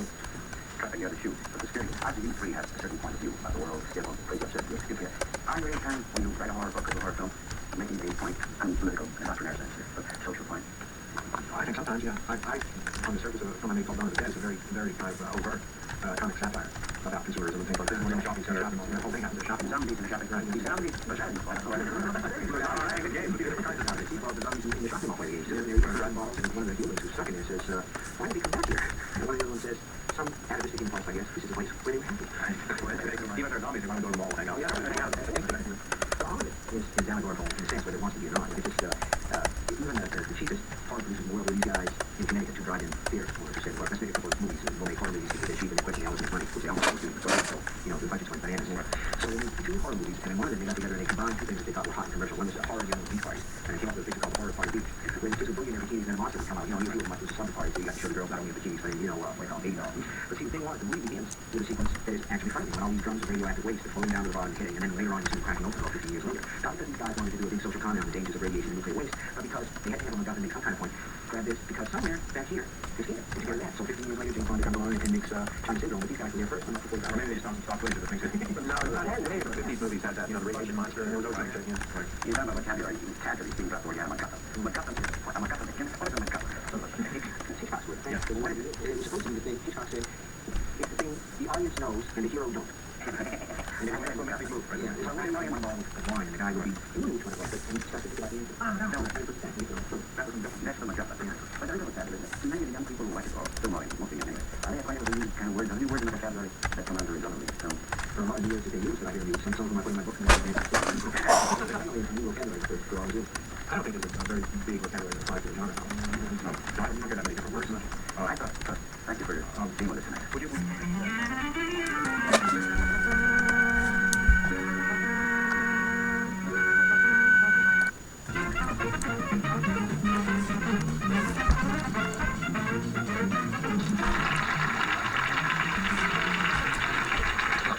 I hate to think how many people my guests have killed among them, but I can explain that. But fear, very big these days, and with Halloween and all that, I thought it might be good to get together some of the people who produce horrible books and movies. That's not very complimentary. That might be worded better, but they have scared all of us at some time or other. And I would like to introduce to you now these gentlemen who specialize in fear and horror and terror.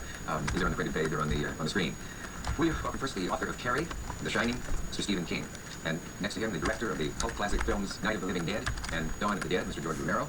The author of Rosemary's Baby, Stepford Wives, Boys from Brazil, Play Death Trap, Mr. Ira Levin, and finally the man who wrote Ghost Story, Julia, not to be confused with Lily Holmes Julia, and a new book called Shadowland, Mr. Peter Straub. That's our group. There's several ways to go at this. We could all tell scary stories or talk about where they come from. If I were to say what's the worst thing that you've ever done, would that ring a bell with at least one of you? Can somebody explain that? Get me off that hook. I use that as the start of a novel called Ghost Story. And it's keyed into a group of older men who tell stories about the worst thing they ever did or the worst thing that ever happened to them. And the ghost story evolves from that. Yeah. Well, what is the appeal? Do you know? Is it worth analyzing, or should we just say it's just fun to be scared? Have you given any thought to why horror is something people willingly subject themselves to? It's fun. I think people enjoy seeing a horror film or reading a scary book. When they enjoy going into a laugh in the dark or on a roller coaster ride. You go in knowing, or you're going with high expectations. And I think the ones that work on that audience are the ones that really pay off. In other words, the ones that give you that little sense and give you that involuntary response reaction to it that you win and hoping you get. I think something else that horror does is society gives points, for good emotional behavior. So we give points for exercising those emotional muscles that society approves of. Love, friendship, loyalty, humor, that sort of thing. But for every one of those good emotions, we have a dark one as well. We have fear, we have aggressiveness, we have anger, we all have, I suppose, urges that sometimes tend towards sadism and that sort of thing. And a horror story or a horror movie gives us a chance to exercise that side in a invariably harmless way. Exorcise.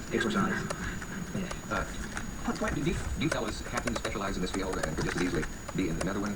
Or if not, then must it be weird in some way? I work at Colorado. I really wonder about that. I was trying to tactful way to put it. I think people here to enjoy the things we produce. We're just producers and they're consumers, but we're the subject of the same emotions and working with. Would that be some real reason that you're in this field and not another one? No, I think we have a predilection toward it. I wrote and I discovered that as children, we entertain other children by telling ghost stories to them. And so it was there, and I think I made mine up, and I'm sure you made his up. And it was just a way of exercising our imaginations, and we came to very young. I was worked as a child. A lot of horror comics in my past, and a lot of horror movies and that sort of thing. And it warped me as a kid. And it warped me. And the thing is, I think that they know. in the world as it is today, though, I think if you don't have a few warps in your record, you can't get along. And that's one of the great appeals that the horror story has. There's been a lot of analysis, a lot of it almost ludicrous, it seems to me, about horror in the wake of the big hits like George's Dawn of the Dead and Ghost Story and The Shining and all that sort of thing. And really, I think what a lot of it is a sort of harmless blow-off for anxieties and bad feelings. Well, where would we have seen your warpness if we'd known you earlier? I get most of it through this sort of thing. People say, well, you have bad dreams, and the answer is no, I didn't somebody else, I sleep alone. And it works that way for the writer, I think, and the filmmaker as well. I guess it was kind of blow-off. And if you didn't have that blow-off, would you be haunting graveyards? Graveyard might be haunting you. It's happening another emotion. I mean, I've often felt that to some extent with Neil Jackson, there were genre films that I love, all different types. I love jungle movies. And had my first hit in a jungle movie, I might be a great jungle movie. But to that extent, it was accidental. And but it's, I think there's a list of those involuntary emotions. Like laughter, if you can make an audience laugh, cry, startle. Those are the things that you're really trying to do, and that's what you're sort of honing your work down to try to accomplish. You get that involuntary response out, and it's those involuntary responses that make people say, "Hey, that was great." But when people say about Salem's Lot, I loved it. They're basically saying it scared the hell out of me. It's clear cut. They don't, it's basically a different response that you get from a reader that read Salem's Lot or Rosemary's Baby than you get from a reader that read The Winds of War. When they get somebody you like The Winds of War, going to 10 minutes about, if you ask them if you like Rosemary's Baby, what they immediately respond to is, yeah, it's scary. I mean, it's scary. Yeah, I think it goes beyond that. So I really do. And when people say that I love Salem's Lot, I think also, besides the wonderful and the scares, I think they're saying that the scares worked because they felt involved at the gut level of the people and the characters with it. And when they say they like Rosemary's Baby, the same is true, and they responded also to the sex. Because horror has it offers great entree to social observation and to satire. There's a lot of fun in it. Yeah, there's that wonderful moment in Kubrick's film where Nicholson looks through the door. Here's Johnny. My kids are not saying that now. I have a 3-year-old in Johnny. I have a 3-year-old boy who goes around saying, "Daddy's not here now." Another thing is that one of the things that all these genres do, I responded to what George said about his first hit in the jungle picture, because you take all of these things and there's genres. There's horror, there's, for instance, the crime picture, My Dog, and the End of Rico, jungle pictures, all of these things. And what all this genre fiction does, mystery, is they make the writer or the filmmaker tell a real story. And I think a lot of it is gravitate toward the idea of story. You want to tell tales. That's very important. I think that's the heart of it, really. That there's a story which can engulf you and grab you and tells away fairy tales when you were 6 years old. You can't tell a story. You can't tell a story. I mean, you can't scare anybody unless there's a story. Unless there's a narrative. Scares don't exist in a vacuum, so you're forced to tell the story. Especially out of that word movie, no one is I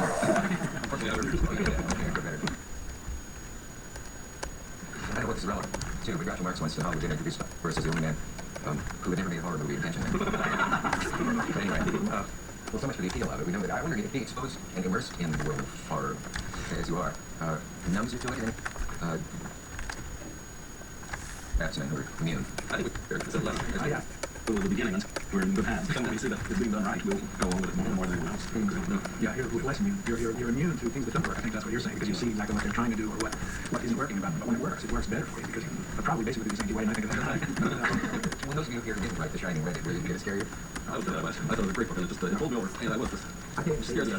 Thank you. There are many people who feel that the book has given them the scare of their lives. And it's funny, because when an interviewer says to me, well, what scares you? This is one of the questions you come up against. I'm a little bit flabbergasted, because my immediate response is, let's try to think of something that doesn't scare me, in one form or another. I can remember, for instance, my mother, when I was just a little kid, they used to have these machines in shoe stores, and you worked on the machine, and you saw your bones inside, in your shoes. And I had my feet in one of those machines, and she gave a scream and said, don't do that, that will give you cancer. And for weeks after, I would look at my feet, because they started to rot yet. And I put that in the book, and I think one of the things that you do after a while is you begin to search out the things that scare you the most and try to get rid of them. That's interesting, because obviously our first horrors come in childhood in various ways, and whether it's the older kid convinces you that the bogeyman lives in the building that really houses a pump or something, whatever it is. I mean, it may be interesting to learn in each of your cases, if you have ones like that you remember that were striking, or maybe you were unusually susceptible as kids. I was pretty susceptible, but in addition to Bogeyman outside the window, I was susceptible to war scares. I remember propaganda comic books and things like that scared the hell out of me. And I remember John Cameron Swayze announcing that the Russians had the bomb. From when I was first watching the tube, those were the things that got to me. And I remember the bombers flying over the Bronx where I grew up, and blackouts and things like that. Yes. And those scared the hell out of me inordinately. I was scared by those ingeniously racist posters that showed Japanese with rat bodies coming out of sewers. Remember those in war? These comic books had people bursting into homes and terrorizing the kids and eventually shooting everybody in the place while Dad was off at work. Those things scared the hell out of me, which is maybe why at least with my zombie films, I have a kind of a socio-political underbelly. In other words, I don't know if I find it necessarily frivolous to just go out and be scared. I don't really, because I'm looking forward to Creepshow, which is a project that we're going to do together, which is just for scare. That's fun. So that's where you scared. Remember the kid was scared. You're trying to think. I don't recall being scared at all. That was very brave. Whereas now you're. I remember never being afraid of the dark. I don't know what people were. I never understood when I could sleep with the lights on. I never liked. Did you? Yeah. What do you think would get you with the light? I didn't even really want to consider it, but what it might be. But I'm sure that I would see it before it got me, and that probably my mind would crack open. I think as a kid I was really, worried a lot about going over the high side into Banana Land and never getting back. I was very afraid of that. As a kid, it wasn't so much being grabbed by something from the closet, so much as seeing it sort of coming toward me. And knowing there'd be no escape. What? It turned out to be my father. Good to admit that. Can you remember when you first read something that made your hair stand up? Well, I can remember something. I remember this great kind of surf anthology that I got when I was about 10 called Great Tales of Terror and the Supernatural. And I really burrowed into that book. And there was something that was so scary I could barely read it. Yeah, there was a lot of fun. I was prompted to go read the H.G. Wells version of War of Worlds after seeing the movie. And the description in Wells, which of course the Wells was at first disappointing because nothing like the movie, but then I started to get into that. The description of the aliens in that was the first thing that really scared me on the printed page. That's Dracula. Yeah, Dracula. Sure. You mean movie is. That's a great drawing. Much scarier than any of the movie versions today. Yeah, it's a wonderful thing, but why they didn't do it for the movie. I've never seen Captain Boat comes ashore and his dog is seen to leap off. Right. Which all those incidents were included one time or another. They never they put together on screen. The Japan version was pretty true to content. In movie, there was an interesting one with Palance. I've never seen that. The one you were talking about was the one that was the PBS one, right? We should have started. Do you envy people who have seen ghosts as I do? I don't know. Not at all. No. I do. I wonder if for some reason you're going out of your way to stay overnight and along the or we're not doing it. Places. I really envy people who've seen them. I can do that seeing a UFO, but I certainly love to see a ghost. I'd like to see a UFO. Yeah, I'd like to see a UFO. I think. But you see, in our meetings, you saw one of those things, we never tell them anyway because they just say, oh, this is wrong. That's right. Who is the market to procrastinate for horror? Age groups that you're playing to? When I began, I had an idea that it was mainly younger people. But I don't think that's true anymore. And I think a lot of it has to do with the nature of the book. If the book is adult and sophisticated and has the elements that readers look for in fiction, then I think people will all have to read it. But generally, I think it's 18 to 25 or 15 to 25. 15 to 25. And you can see that in the line outside theater. So it's a movie. Yeah. Well, it's a lot tough to scare young people, I think. Yeah. Why is that? It's pretty hard to shock them, which is, I think, probably one of the elements that at least has to be lurking around in there. And it's also, I think, just on an experiential level. I think the more experience you have with things, I may not going too far off the deep end. Maybe it's just that.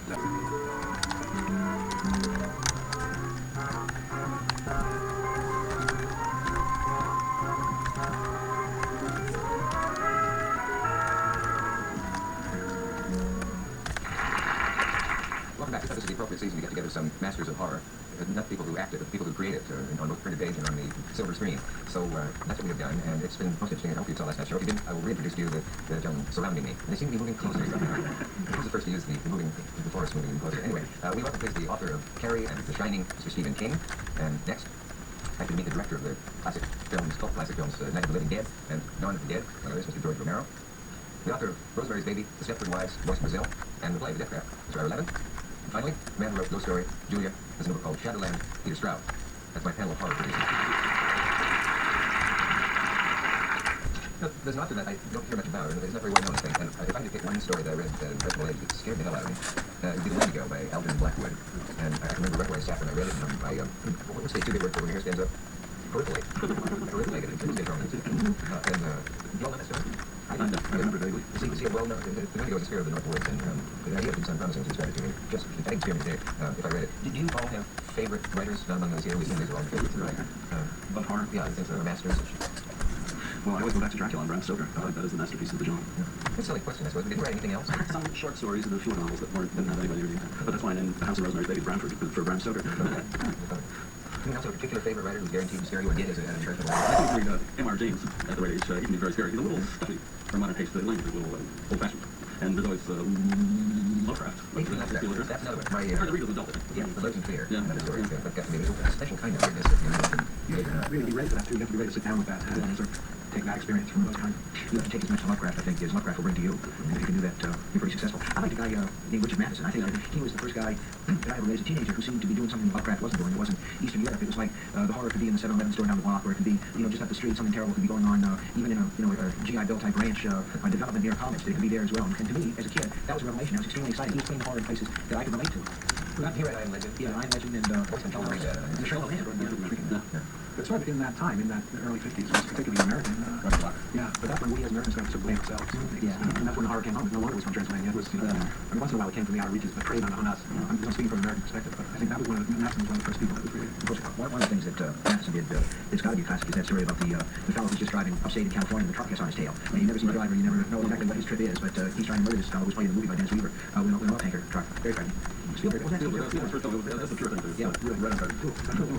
The book is good. I almost never care where the author got the idea. It was interesting. But in this case, I know part of survival for you is coming up with ideas. The toughest part. It's field has been worked and worked. Do you mind telling where some of the ideas come from? I've gotten most of mine from things I've read. Newspaper articles, nonfiction, books, something will spark. You think of that where well, Stepford Wives, I got the idea for that reading Future Shock, Alvin Toffler's book. There's a section on domestic robots where he speculates on how well they will work. They work very well. That was all you needed. In a couple of years. 3 years? I find the main idea has to stew for a long time.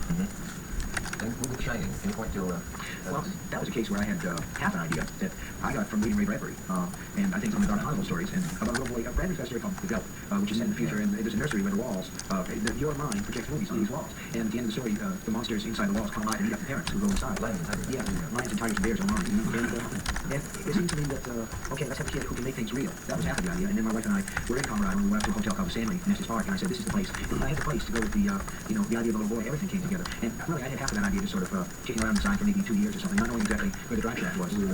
That's something I found. I think it probably applies to all writers, not just in this genre. But every really good idea is the coming together of 2 half ideas. So that suddenly you realize that you've been thinking about Project A and Project M. And if you put those 2 together, suddenly there's a spark. Sometimes I think you don't quite realize how parasitic it is to work, particularly in a genre like this, because I think the big impressions on you that you read or that you saw are very often impressions that are really deeply in there somewhere. And I know I find, particularly with filmic style, I very often catch myself being parasitic of some. You mentioned the moment with the mirror in the Polanski film. You know, those things lay in the back of your head, and you walk on the set and you see something, and you decide, well, how about I this way and shoot this way, and you realize, and also, no, I've seen this. Don't you think, George, that it's a really narrow sort of field, and you can't help but step on other people's feet or go over what other people have done? Don't you think that's true? I think it is, yeah. Well, I Am Legend really is when I wrote Night of the Living Dead because I read I Am Legend, I think, and I just wanted, I know I wanted to just lay a little more socio-political stuff into that and make it very frontal and overt, because rather than just a pure terror piece. And I know that somewhere in the back of my mind it came from that, from having read that, and saying, wait, that's not exactly, this isn't like what it should be. It comes from a kind of a conviction, I think, knowing that, well, I can accomplish one or 2 things. I can be scary in this way, and I can tell that story, because what you were saying before, once you have the guidelines, you tend to tell the story in a streamlined way, because you don't ramble as much, you keep bringing it back to that, whatever it is, that's going to target, hopefully, the audience in onto something that's going to be frightening. Do you believe in any of these things? Do you believe that people who have seen weird things happen? Do you believe in telekinesis or telekinesis? Do you think you can clear a bookshelf, a book by his mind, or cause the ashtray to leak from the table? Yeah, I don't believe or disbelieve. I've always thought that there is such a body of evidence now from people who have no good cause to lie that almost surely, I say almost surely, things of that nature do go on from time to time, but I don't think that anybody has any real control over it. But until I actually see something myself, I gotta say I'm just sort of an agnostic that leans toward a certain amount of belief. On the other hand, Steve, haven't you had people come up to you and tell you about ghosts they have seen? Yeah. And they're not liars, and they seem perfectly reasonable, rational people. That's right. And if this guy's just seen it, there is something there. There's something back that out. And they don't want anything. They don't want anything. What they want to do is tell you, because they think you're a kindred spirit. No. This one's a real fly. Small. Yes, I like to contribute to the fear of spiders because most of them are friends, and some threw that up here. But flies, what's the greatest compliment you can get? If someone tells you that they go to sleep, or that they... I think I have a night? I think I'm going to be fired. The things I say next to the hot is going to go close. No, maybe I forbid you to throw it out. No, you're too sick for this. Is it? Okay, in that case, you should. You think that's what happened? Did she make you sick? Okay, well, I understand. How are the dumplings, by the way? Yeah?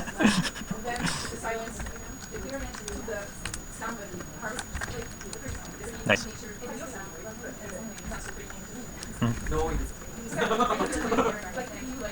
Okay, fuck vegetables.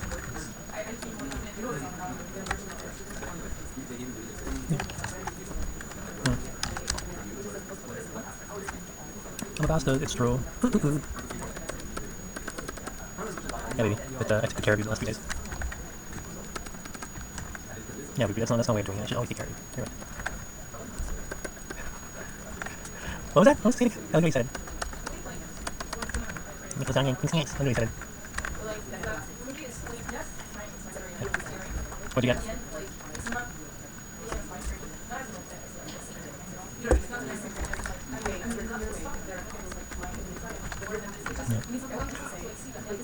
Yeah. Just be careful because it's going to get cold this week. Say it again. I know, but she's been for a lot this week.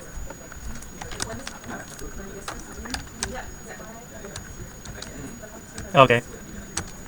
Oh no. Did you realize how lucky you are everyone in your life?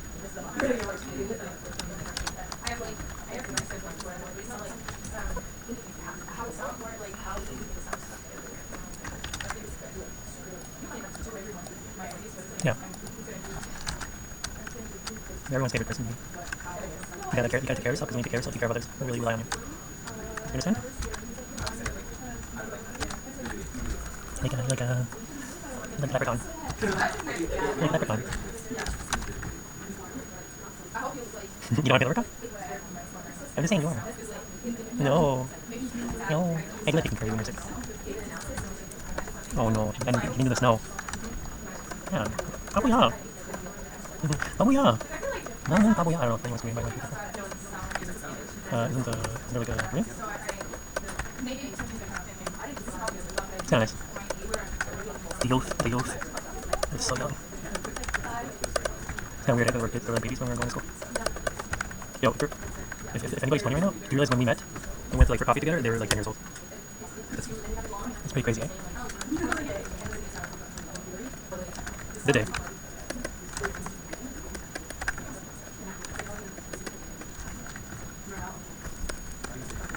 Okay, good. I think we got enough for the next decade.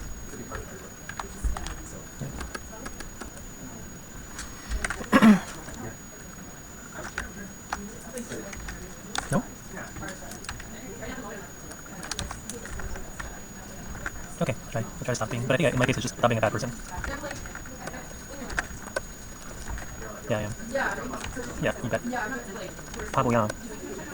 나는 바보야. 나는 바보야. I know, baby, you never the meme showing you saying, don't even love me. Oh, I hope you sleep, see you later. I hope you feel better in the morning. She's like, I hate you, then she's still like very methodically like and kind of beatingly stays in bed. Very pretty kids. I like that. Yeah, it's like even when you're protesting, you still want your little forehead kiss before you go to sleep. I know, you're right to be upset. I was there and I wasn't there anymore. You were left alone. Not fair. Yeah, please. What was that? Nice. You did a demo on the other side too? Yeah. Did you do it? Yeah. Okay. Ooh, that was nice. I get that. Oh, yeah. They really... Bye-bye. Bye. You gonna cancel? Yeah, at work. Or like, what's going on in Montreal? Who's this guy? Who let him in? He literally like snuck out of school through this. He shouldn't be here right now. Oh, so.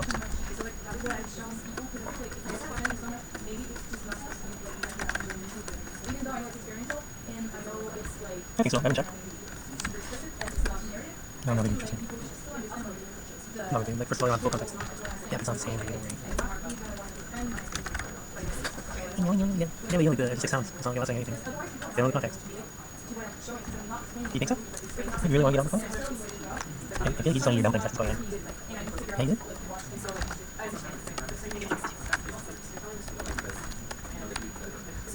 You really want me to go?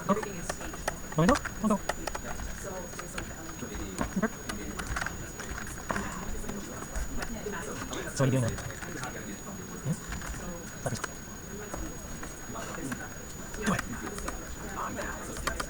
Oh. Maybe you do understand, like, if I was strong phone, it sounds really loud too, but it's not that loud.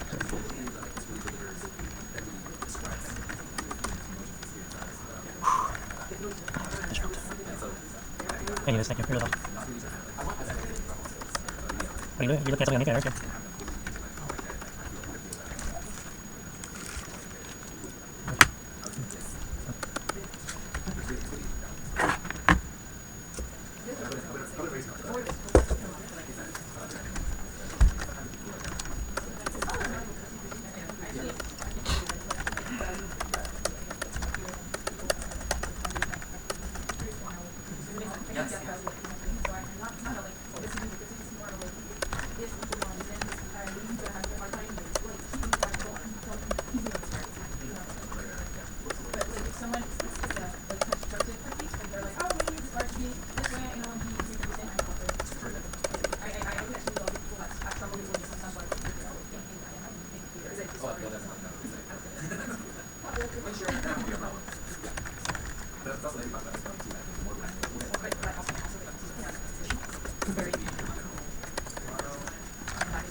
Hello? Hello? Hello? Hello?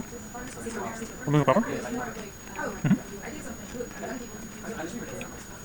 Yeah? Did you hang up on me? Why? You serious? Really? You really hung up on me? Wow. Wow. That's a pretty bold move. Okay. It's right now a secret.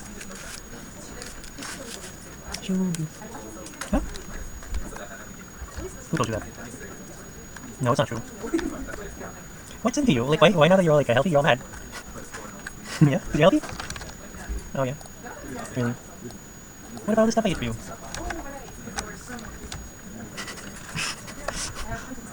You give me a hard time. What? Wanna give me a hard time?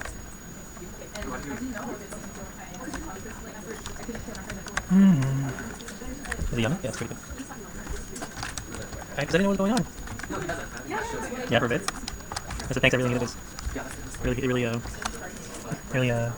you call it? It did the thing, you know? Okay. Can I talk about that instead? Yeah. It's funny, it could have been yesterday. You could have done your class. Now they're all going to think you sound like the lady from, the guy from Red Rum. You sound exactly like Red Rum. Isn't that funny? Oh. Hey, have you seen The Shining? It's a movie. Oh, you told him? Yeah. Yeah. You're old. Yeah, they're too young. I don't know that.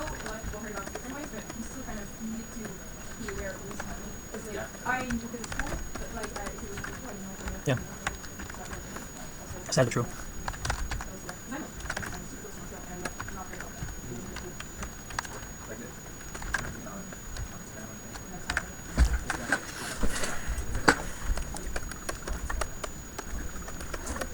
Say that again, baby?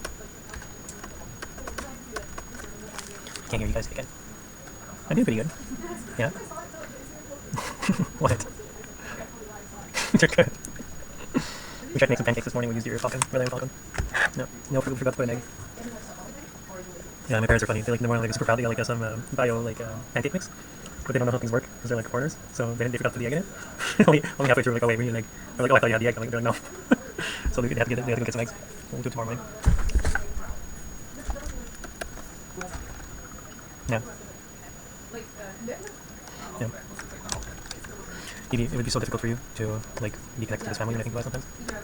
Like, it would drive you crazy. Like, you know, like all the things you don't like about my habits.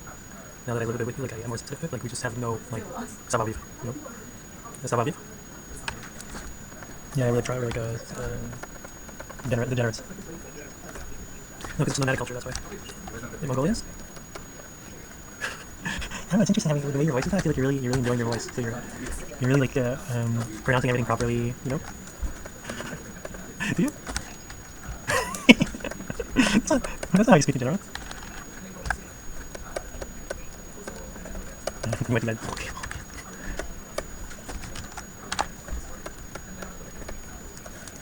What kettle?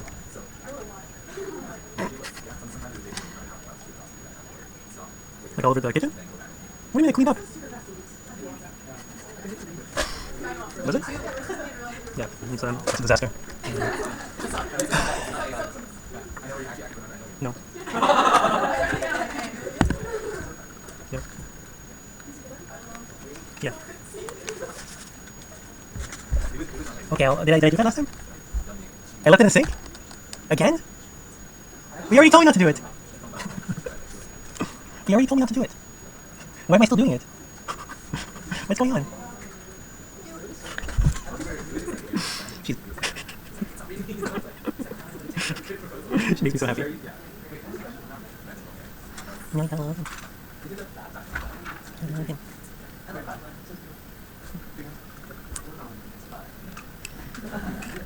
Oh, we do everything I can to take care of you. No, come on. She's got me wrapped around her finger. Oh no. Wait, how do I enjoy it so much? What's these things, baby?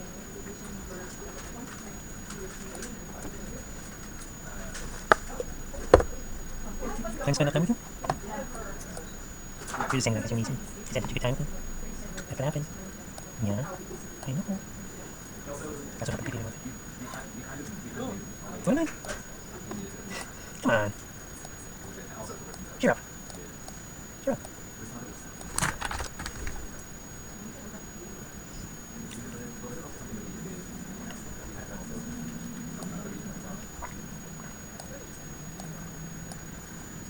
Yep.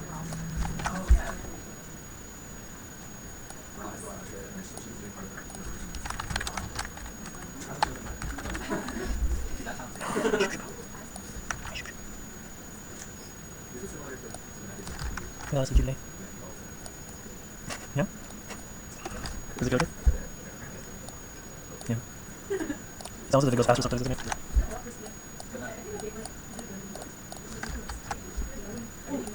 No, no. Yeah.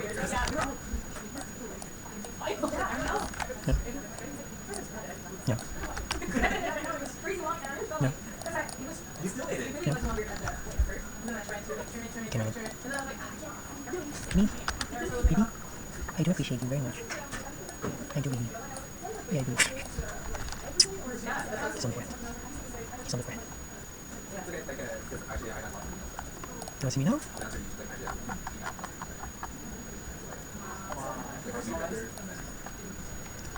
I am. Nothing shoop shoop. I'm not distracted. There's just a delay.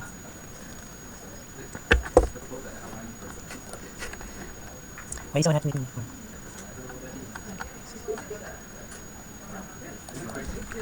I got you diamonds. I got you diamonds. For silver. I used to be personal, so I keep seeing TVs when so am I. However, just in 2 years, I've always been to watch people on stuff. So like a real documentary of people. Not edited or curated, but nice and so basically, so when I saw the thing about this reason, you like the videos? I said my friend was like, this is fine. This is fine. You really made mistakes right now. This is your superpower. Yeah. Oh no. There's one. Yeah. I would love that. Mango fish. Yeah.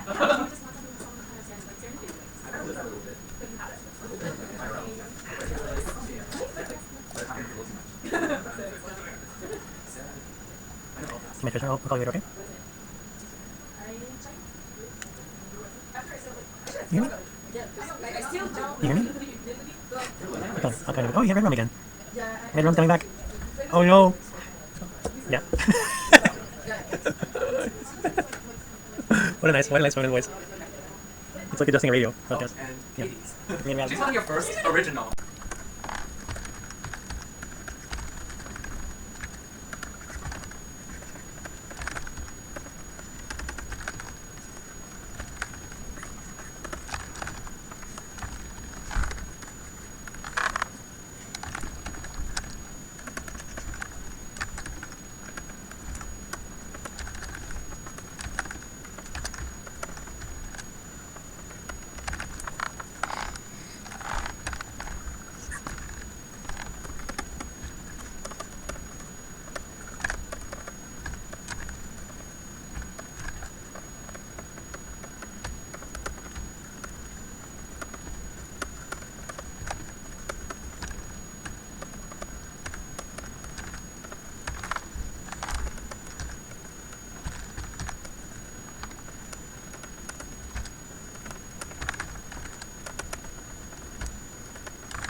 actually up.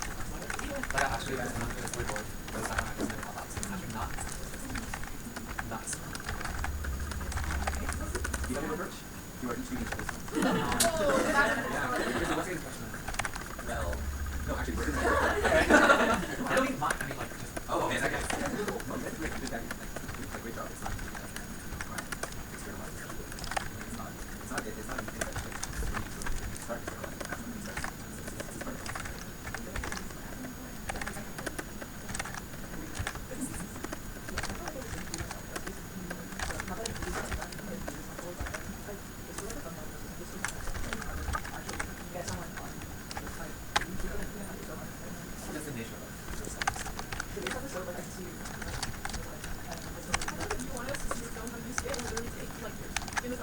But it's actually easier to do the final result than pretending it.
Hey. Hey, do you want to go for dinner? If you want to, but like, the hot houses are gone. We need to have dinner. if you're grabbing a meal, we should catch up for sure. Yeah, let's yeah, do yeah. it. Yeah, but no pressure. No pressure.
Boleh. Saya tahu tidak ya.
watch these in the water. Capable. You fish that? Yep.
like the chili? Okay. You want it? No, the dishes. Oh. Okay, no rush. Don't have to rush. You don't have to rush if you don't have to rush it. Hmm. Do you want it after? Or do you want it longer?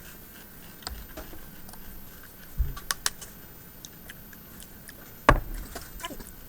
You said you were hungry, that's why. You want to work with you in a roll. In a roll?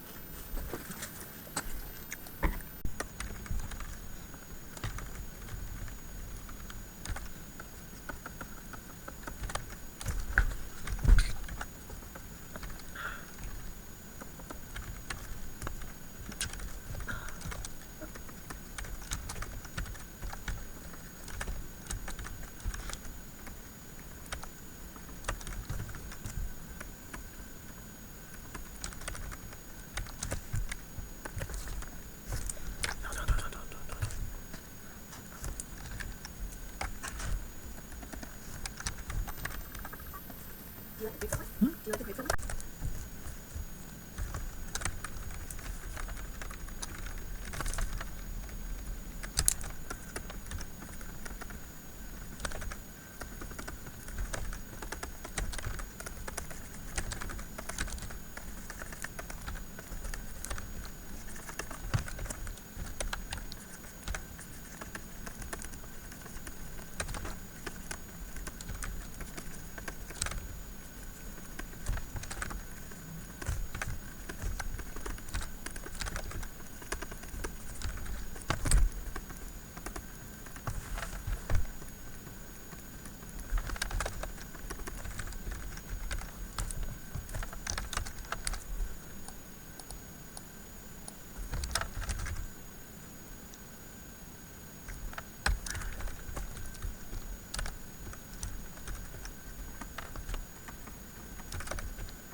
Wait.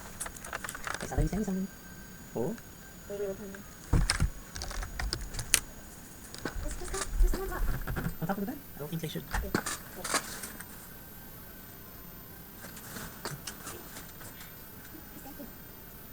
It's pretty yummy, no? Cafe in Germany has come up with a creative way to serve coffee, and it's been attracting a lot of attention. They line a cup with pistachio paste, add a scoop of ice cream, and pour freshly brewed coffee over it. The result is so unique that nearly every customer can't resist sharing it. A great idea. Check out my profile for more concepts like this. There's so much ice cream here, but it looks amazing. Well, like, even without coffee, it's just pistachio ice cream. The Germans say it again. So unique that nearly every customer can't resist sharing it. A great idea. Check out my profile for more What concepts did like you this. say? Really go on his head, that's like, stop. Keep talking, keep talking.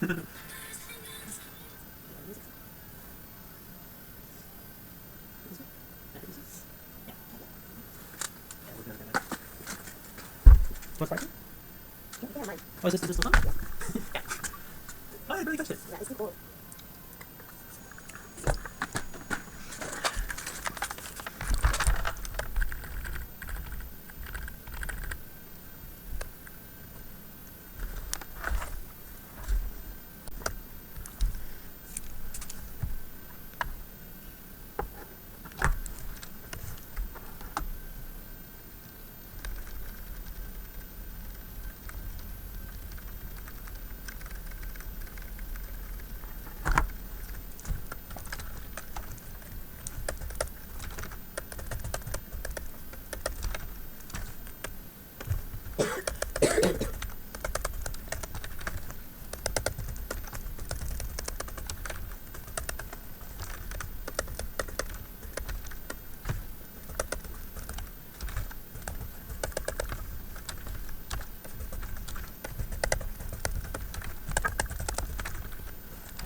Is you tired?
She can walk. She can walk.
Okay,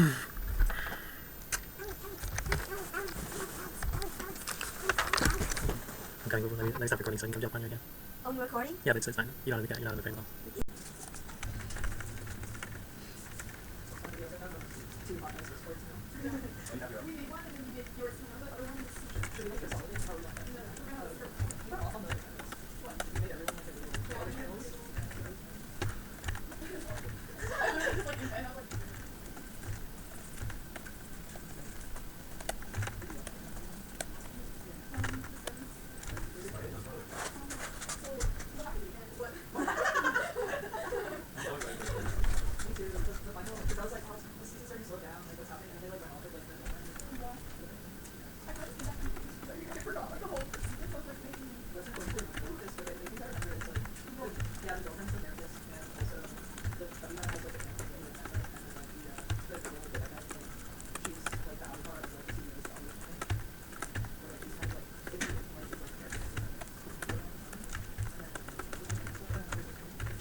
Oh, me too. I caught up. Oh my god, when you have to show time. I heard it so much for them. Me too. But also, you have this stupid chair. I know. I was like, oh my god, which one is like, oh, what comes to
would imagine. I've never seen the original Mario games. No, it's too hard. I think like if like, or I haven't like since I was a child, I haven't checked it out as a kid, but I think one time I had it for like I had like a really good friend who like Mario like he did on it. He was like so much better than like all the He's like kind of us, and we're like, what is cool? Okay, that's like we're just talking. I think maybe we tried it. He was like so good that he was like, hey, let's just use it. Yeah, that was really fun. Do you have a favorite Mario game? Yes. Yeah, I beat that one actually. It was super fun. It's really cool.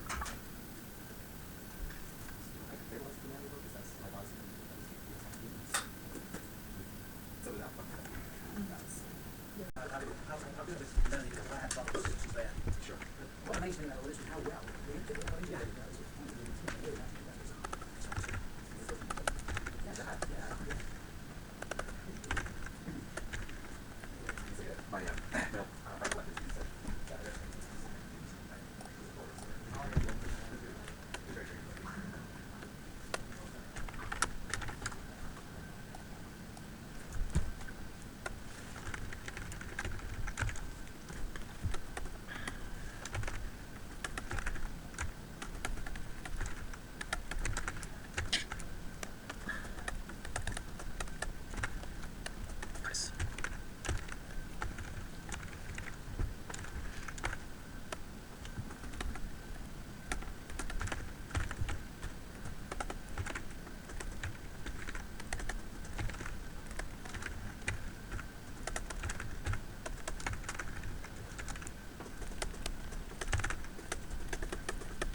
usually work with a people like electroacoustic composer, so a lot of like the sound science and like sort of thing. So that's probably be like my favorite.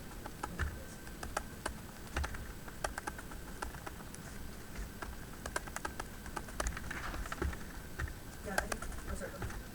Yeah, I'm looking for something pretty like audio reactive to the visuals, I guess. Like yeah, kind of.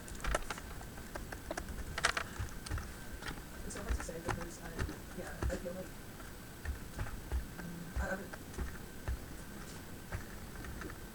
like I kind of envision it's going to be like a composition in a way that sort of like mix it together just to make like the impact hit harder. That's why I feel kind of like I think that's important. Does that make sense?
so many questions. Where did I miss? Was it okay?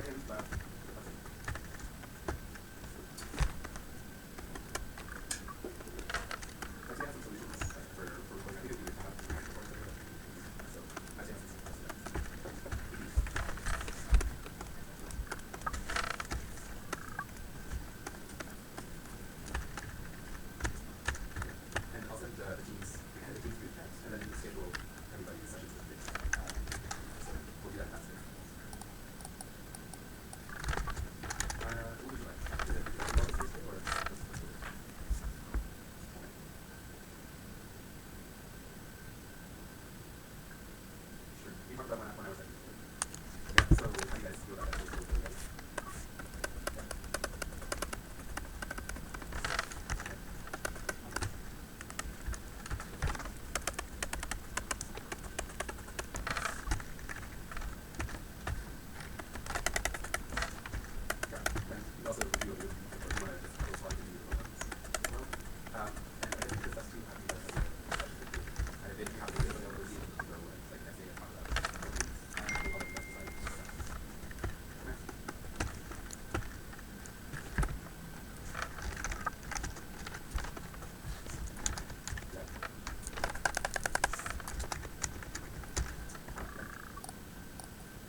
everything's like on fire. No, everything, just something. Just something, white fires. Yeah, what time are... Is Thursday? Yeah, that's just 3 hours. Oh, back.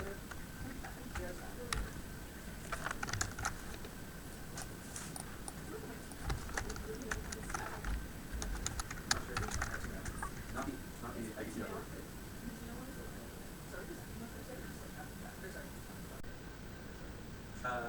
Similar to Star Wars, just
Nirvana the band of the show. Nirvana the band of the show, so it's about two guys, and they're so stupid that they name their band Nirvana. They don't know that Nirvana exists. That's something that they're really used to like writing art on a couple of it's really fun to do that. It's all part of each other, and it's really fun. They do all this crazy stuff. Yeah, it's a really fun show. yeah, it is a good stuff. Oh yeah. No, I think Lauren is good. No.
my fans. One of the boys. Get 'em, boys. Get up, boys. Sorry, I'm just testing my audio.